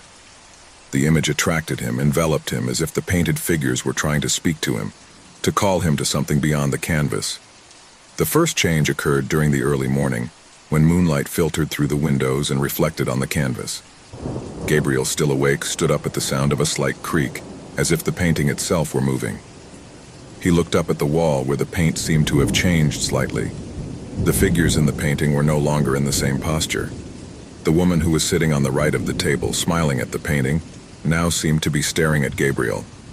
His eyes had become darker, deeper, as if that woman's gaze was watching him directly through the painting. A shiver ran down Gabriel's spine. He tried to rationalize what he had seen, thinking that perhaps the light and shadow played tricks on his eyes. But as the days went by, the alterations in the painting became more noticeable. Every night the scene was modified, albeit in a subtle way. The faces in the painting were beginning to show more distressed expressions. The figure of the man in the center, which at first seemed a reassuring figure, began to distort. His face lengthened, as if the painting were taking on a life of its own. Gabriel began to notice that, even though the figures seemed inert during the day, every time he turned off the lights, the eyes of the characters in the painting seemed to move towards him.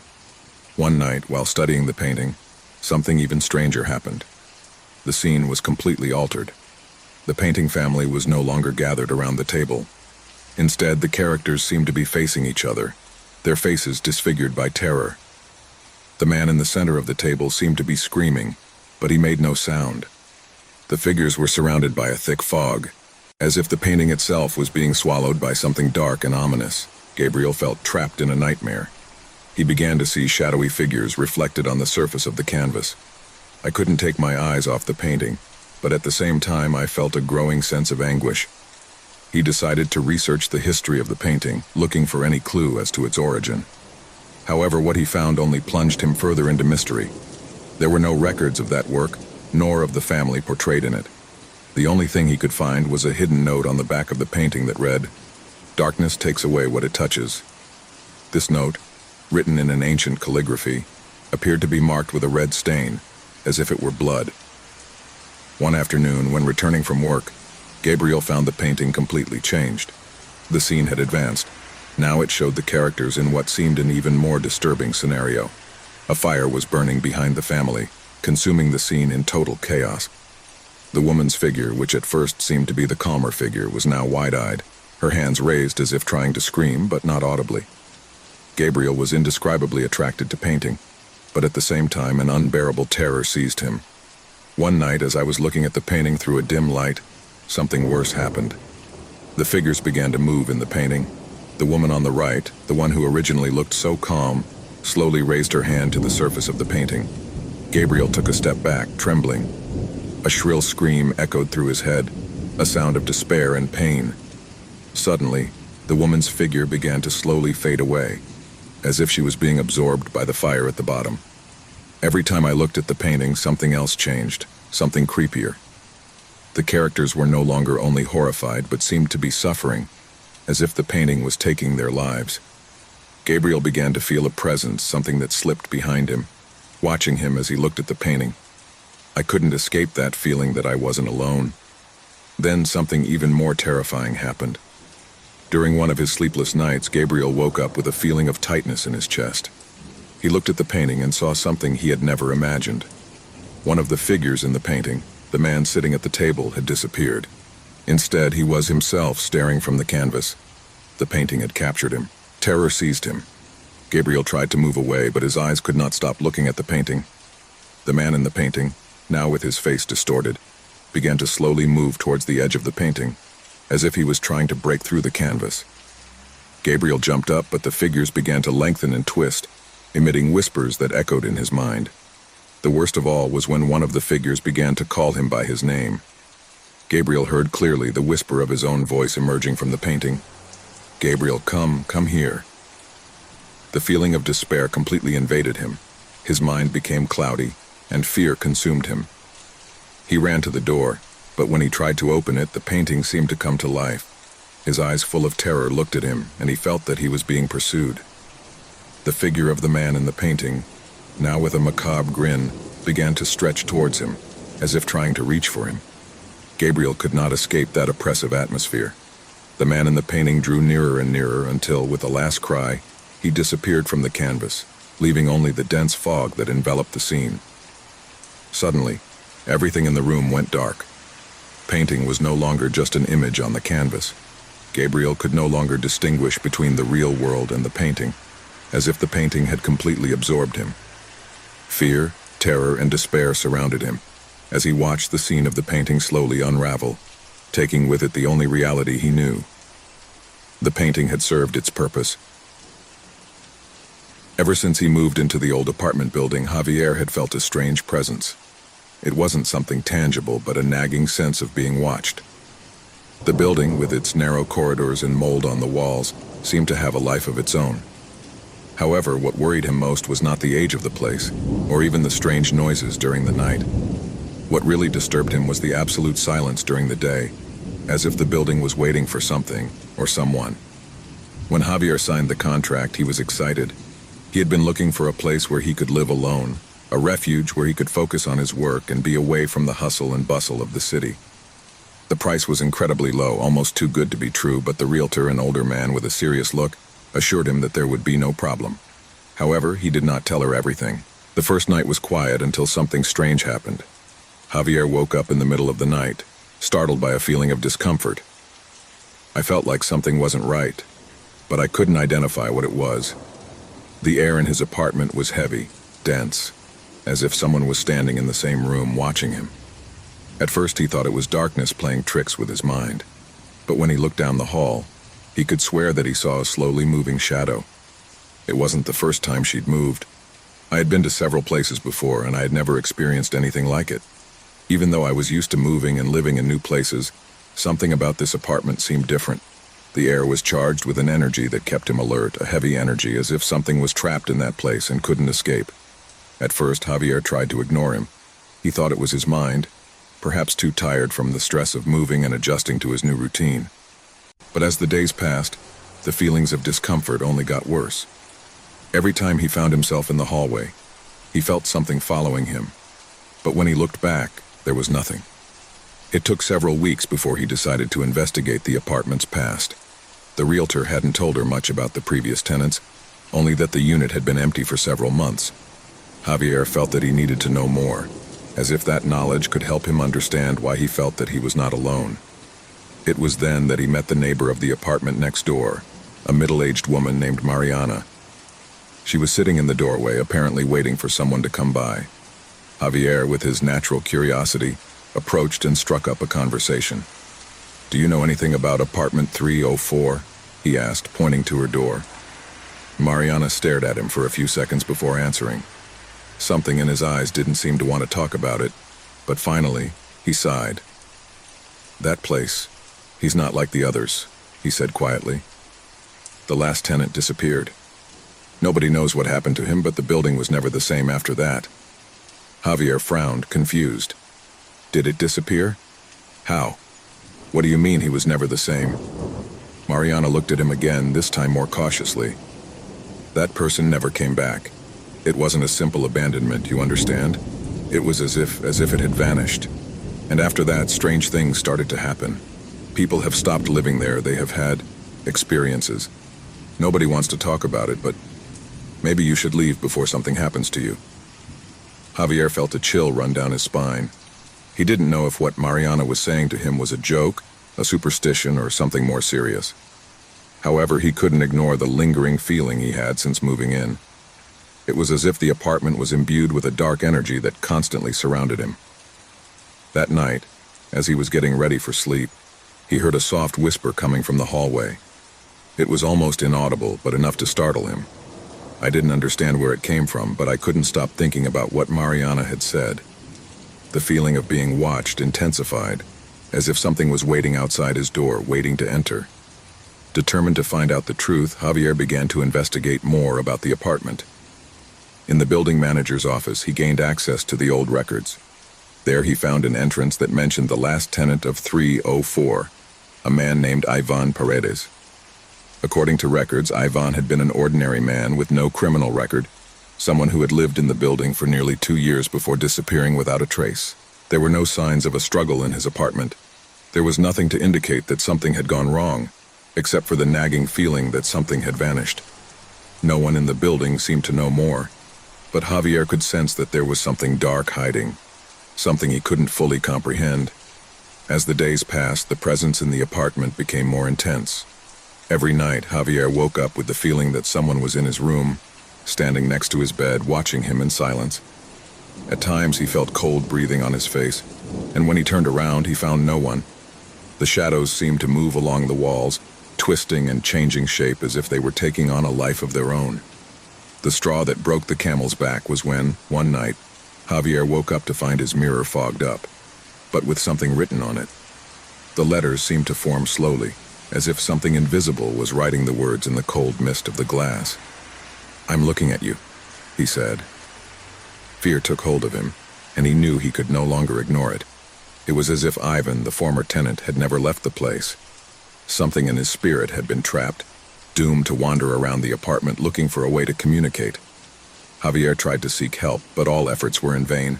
No one in the building seemed willing to talk openly about what was going on there. Mariana refused to say more, and the other neighbors simply walked away as if afraid to face the truth. Javier tried to do everything he could to flee from the presence, but he was trapped. One day, when he entered his apartment, the door slammed shut behind him and the light went out. It was completely dark, unable to move or find a way out.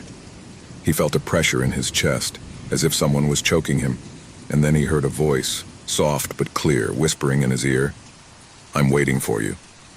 The door slammed open, and Javier ran out of the apartment, trembling with terror. He knew that something in the apartment would not let him go. It had been an illusion to think that he could escape the curse that had taken over the place. Fear would haunt him forever. The spirit of the last tenant, Ivan, would never leave him. Somehow, Javier had now become part of the cycle, and the apartment would follow him, trap him in its web.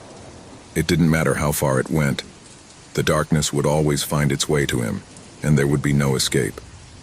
The last tenant was not just a story of a lost spirit, but of a far more powerful force, something that transcended death and life itself, something that could never be forgotten. Daniel's apartment had always been his refuge, a place where the stillness of the night offered him the calm he needed so much after a tiring day. A space where shadows seemed to whisper secrets that only lonely people could understand. He had lived alone for years after the separation from his wife, and although loneliness sometimes overwhelmed him, he had learned to live with her. Life had lost its luster, but at least it remained stable. One night, as he was getting ready for sleep, Daniel noticed something strange. The digital clock light, which always flickered in the darkness of his room, seemed even dimmer than usual. Everything in the apartment was the same. The furniture in place, the TV off, the fresh air seeping through the cracks in the window. Everything seemed normal, but there was something unsettling in the air. Something I couldn't identify. He settled under the covers and closed his eyes, waiting for the dream to come as usual. However, that night something different happened. A whisper, low and barely audible, seeped into his consciousness. He thought it was a dream at first, but when he tried to ignore it, the voice became clearer, closer. Daniel. The sound of his name, so clear in the gloom, made his skin crawl. It couldn't be possible. No one else was there. He got up quickly, looking around, but the apartment was empty, in complete silence. Even so, the voice persisted, slipping into his mind. Daniel, you know what you did. A shiver ran down his spine. His heart began to pound, pounding his chest like a frantic drum. What was this? It couldn't be a hallucination. The voice sounded real, tangible, as if someone was in the room with him. He looked around, but there was nothing that could justify what he was hearing. The voice continued, this time with a deeper, more hissing tone, as if coming from the walls themselves. You know what you did, and they will remind you. Daniel turned on the light from the bedside lamp, looking for a logical explanation. A dream? No, this was different. The feeling in his stomach was that of a real, palpable threat. The voice, although he couldn't see where it was coming from, seemed to come from everywhere at once. He tried to calm down, but the words echoed in his mind like an endless echo. The next morning, Daniel tried to ignore what he had experienced. He told himself that it had been just a nightmare, a manifestation of his tired mind. But that same night, when darkness took over her apartment again, the voice returned, stronger this time. I'm watching you, I always have. Daniel got out of bed with instinctive speed, feeling that the temperature in the room had dropped drastically. The air became dense, heavy, as if the space was narrowing around him. There was no rational explanation that could be offered for what was happening, and fear began to take hold of him. He wondered if his sanity was beginning to crumble, if he was losing control of his mind. "Who are you?" he shouted, his voice trembling.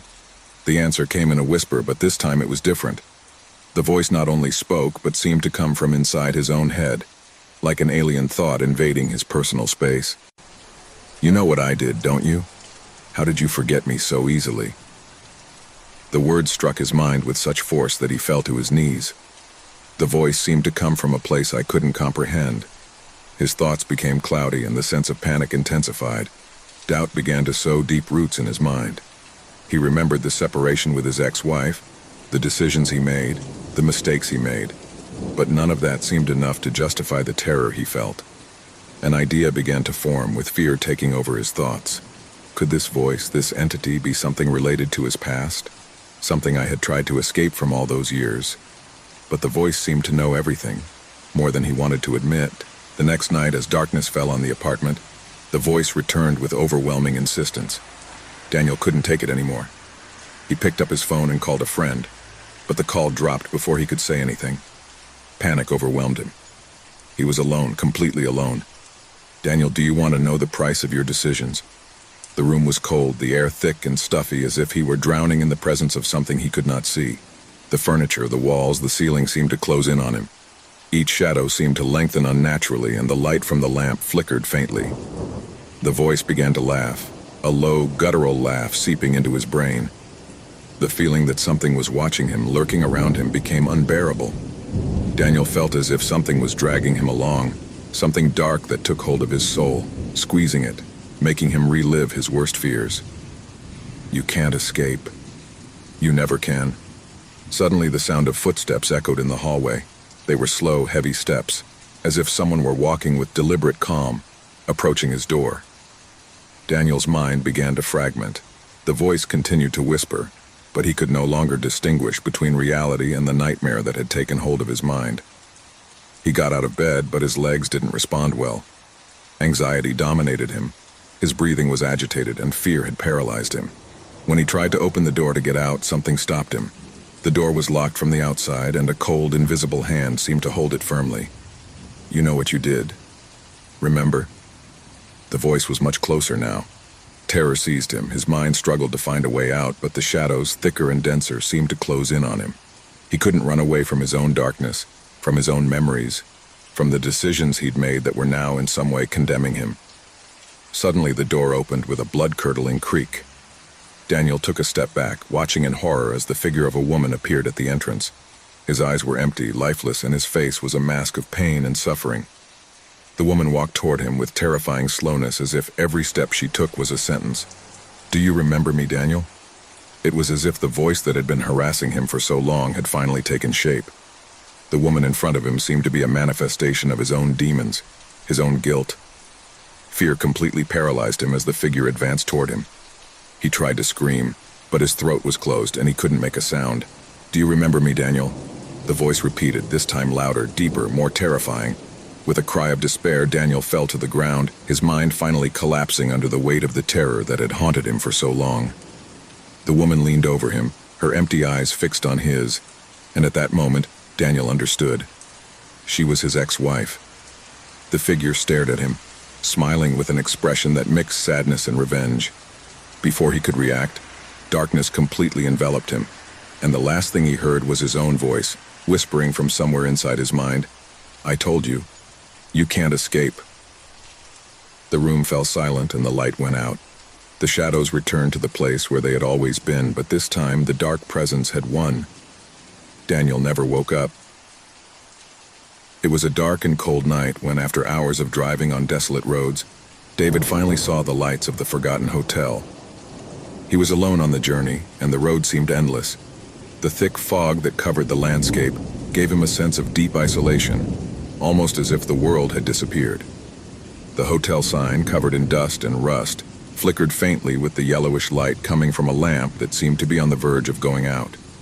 However, at that moment, David did not hesitate to stop his car. The cold penetrated his bones the instant he got out of the vehicle. There were no signs of life in the vicinity, only the sound of the wind blowing dry leaves. He walked slowly toward the hotel, feeling a strange writhing in his stomach, but forced himself to ignore it. He needed a place to rest, and this was the only establishment visible for miles around. As I entered, the atmosphere was charged with a silence so deep that it seemed to devour any sound. The reception was empty, but the door closed behind him with a thud, as if something was waiting that couldn't come out. The only light came from an old lamp that dimly illuminated a dusty staircase. Footsteps echoed on the creaky wooden floor as he made his way to the counter. A peculiar-looking man appeared from the shadows. His face was pale, with sunken eyes and a strange smile that could not hide his discomfort. Despite his unsettling presence, the man was kind to offer him a room. "A single night, right?" he asked, his voice as soft as the whisper of the wind outside. David nodded, feeling the discomfort of not being able to see the receptionist's face well. He was handed the key to room 23, which appeared to be the only one available, and the man pointed to a door in the dark hallway. Without thinking too much, David headed there. As he walked, the feeling of discomfort grew, as if the corridors of the hotel were alive, watching him, waiting for something. The door to room 23 creaked as it opened. Inside, everything seemed to be covered in a layer of dust and dirt, but the bed, somewhat rickety, was made, which gave him a strange sense of tranquility. On the bedside table, an oil lamp emitted a soft light, as if someone had left everything in its place, ready to receive it. David put his backpack on the floor and sat up on the bed. He decided not to think about his thoughts anymore and lay down, staring at the ceiling as he listened to the incessant creaking of the wood under his weight. The wind was howling outside, but nothing seemed out of place, at least for now. Gradually, his eyes closed, but before he fell into a deep sleep, he heard something. A whisper. It seemed far away, perhaps coming from the corridor, but he did not give it importance. As the night wore on, the sound became clearer, more insistent. It was a low murmur, as if someone were speaking in a low voice, barely audible but constant. David tried to ignore it and covered his head with his pillow. However, what troubled him most was not the whisper, but the feeling that someone else was in the room with him. The next morning, he woke up sweating. He had had a vivid nightmare filled with shadows and echoes of voices surrounding him. The sunlight barely came through the windows, but he decided it would be best to get out of there as soon as possible. However, when trying to leave, something strange happened. The door to the room wouldn't open. He tried to turn the handle hard, but it wouldn't move. A cold sweat began to run down his forehead as he felt panic wash over him. Suddenly, a soft, distant laugh could be heard behind him. He turned quickly, but no one was there. Fear caught up with him quickly, and his breathing quickened. He started banging on the door in desperation. But when he looked down, something caught his attention. On the ground there were footprint marks as if someone had walked there. They were large and heavy, and seemed to vanish into thin air as if they had never existed. The atmosphere in the room felt denser, and a shudder ran through his body as he saw footprints begin to form around him. The door slammed open, leaving him with his heart racing and his body tense with fear. A dark corridor awaited him. A corridor where the shadows seemed to move strangely, as if they were watching his footsteps. He advanced cautiously, fearing what he might find, but when he reached the end of the hall, he saw a figure. A man standing in front of the window, staring out. The man was of a slim build with a gloomy face, and his figure seemed to emanate a sense of deep sadness. David approached, but the man did not move.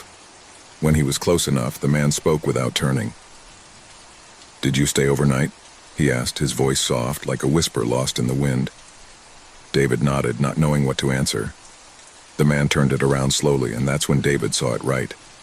His face was marked by scars and wrinkles, but the worst thing was his empty gaze, as if his soul had been ripped from his body.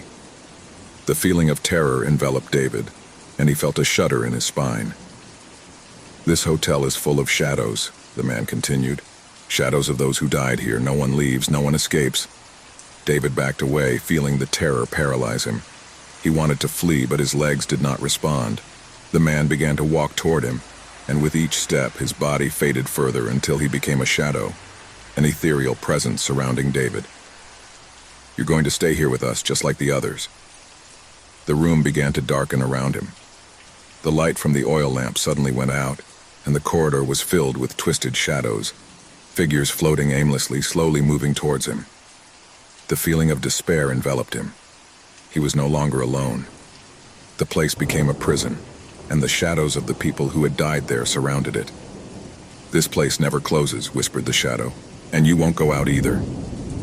David tried to scream, but his voice wouldn't come out. His whole body was paralyzed. The shadows enveloped him, and somehow he knew that his soul would be the next to be trapped forever. The doors of the hotel crashed shut, and the darkness consumed him completely. There were no more screams, only the eternal whisper of the lost souls that still wandered through the forgotten hotel. St. Brace's University had witnessed hundreds of stories, from the early days of its founding to the modern era. Its Gothic architecture, with its towering towers and dark corridors, inspired both respect and fear. No one really knew every corner of campus. The oldest spoke of forgotten corridors, locked doors, and underground passages that led to places that should never be discovered. Thomas, a young history student, had heard many of these stories in the hallways, whispered quietly by his older classmates. Like many others, he considered them mere legends, nothing more than ghost tales that served to scare new ones. But there was something different about him, an insatiable curiosity to unveil the secrets of the past. So when he came across an old key in a dusty corner of the library one day, he couldn't help but be drawn to it. The key looked old, as if it belonged to an object forgotten centuries ago. No one seemed to recognize her, and this only added to the mystery surrounding her. That afternoon, as he walked around campus, his mind kept spinning over that key. He felt a strange connection to her, as if something was calling him. It was then that, while walking near the east side of the university, he noticed something peculiar, a small corridor that he had never seen before. Although he knew every corner of the place well, it seemed to have materialized out of nowhere. The walls covered in ivy and mold, and the dim light that filtered through the broken windows made it seem like a place lost in time. Deep within that hallway, the atmosphere felt dense, as if the air itself was charged with dark energy. Tomas's heart was pounding as he walked down the hallway, key in hand, as if he'd been waiting all his time to get to that place. His footsteps echoed on the stone floor, and the echo seemed to follow him as if the corridor were alive and watching. At the end of the corridor, a solid wooden door, covered with dust and cobwebs, stood before him. Something inside him knew that was where he should use the key. As he inserted the key into the lock, a strange whisper rose into the air, almost inaudible at first, but growing with each turn of the key. It was as if someone was whispering his name, calling to him from beyond the door. Sweat began to trickle down his forehead as the door slowly opened, revealing a dark room, a room that had been closed for generations. As he crossed the threshold, Thomas was overcome by a sensation of intense cold, which ran down his spine and froze his bones. The walls were covered with strange symbols which seemed to move as he watched them. The air in the room was dense, as if the atmosphere itself was polluted by something ancient, something that had been waiting a long time to be discovered. In the distance, in the center of the room, an old wooden table was surrounded by broken chairs, and on the table a closed book seemed to be waiting for him. Thomas cautiously approached the book, feeling the weight of the story and the mystery that surrounded it. With trembling hands, he opened the book, only to find pages covered in red ink, as if they had been written in blood. The words in the book did not seem to form coherent sentences, but were fragments that spoke of rituals, of dark pacts, and of a presence that lived in the halls of the university, waiting for the right moment to reclaim those who dared to discover its existence. As he read, a strange feeling of dizziness came over him. Whispers that had previously been barely perceptible were now clearly audible. Voices coming from everywhere, but I couldn't identify where they came from. The voices called him by name, whispering promises and warnings. He felt as if something was watching him from the shadows, as if something was waiting for him to make a mistake, something that could condemn him. Suddenly, the lights in the room flickered and went out. The corridor behind him seemed to have lengthened, and the door through which he had entered was no longer visible. He saw only darkness, a black chasm expanding before him. At that instant, a loud noise made him spin. Something was moving quickly towards him, a whisper that transformed into a guttural, inhuman scream full of rage. Fear invaded him completely, but he could not move. He was paralyzed, trapped in a labyrinth of darkness and terror. Cold fingers landed on his shoulder, and his body reacted immediately, giving him a shudder that made him take a step back. He turned, but no one was there. Just the echo of his own heartbeat echoing in his ears. However, the air was charged with an invisible presence surrounding him. The voices intensified, and they began to speak in a language that he did not understand, but that resonated deep within his being. His eyes widened as the figure of a woman appeared in front of him, her face haggard, her eyes empty of emotion, but filled with infinite sadness. Thomas tried to scream, but his throat didn't respond, as if something was choking him from the inside. The woman began to walk towards him, and with every step she took, the ground shook slightly. When he was in front of him, his lips moved slowly, but the words did not reach his ear. It was not a human language, but something more primitive, something that belonged to a lost age. Suddenly, Thomas felt a pressure on his chest, as if the air itself was crushing him. The woman stretched out her hand towards him, and at that instant the lights came back on, but the room was completely transformed. I was no longer in the dark and dusty place, but in an ethereal space outside of time, where everything looked distorted, as if the world itself was broken. It was as if he had been transported to a place that did not belong to reality. The voices surrounded him, and now he could see them. Shadows of human figures, all with the same empty and sad expressions, all whispering but not saying anything he could understand. The shadows closed in on him, and as they surrounded him, an excruciating pressure took over his mind. He wanted to scream, but the words choked in his throat. Finally, the woman spoke, and this time her words were clear, though filled with overwhelming darkness. The corridor is alive. It always has been. All those who have crossed its doors have been claimed.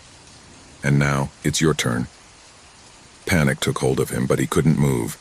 The darkness surrounded him, and the voices called to him, full of despair, of pain. The hallway had been created to trap curious souls, to keep them trapped in an endless cycle. And now Thomas had become part of that cycle. The woman, now a shadowy figure, looked at him with infinite sadness, as if she were sorry. The hallway was never a physical place. It was a threshold, a line between the world of the living and the world of the dead, and once crossed, there was no turning back. Tomas never returned. The whispering hall closed behind him, and the voices died away, leaving only the echo of his lost existence. The mystery of St. Bryce's University continued, and the legends about the forgotten corridor grew more somber. No one else dared to look for that hallway, but those passing by swore they heard whispers, as if the hallway was waiting for the next victim.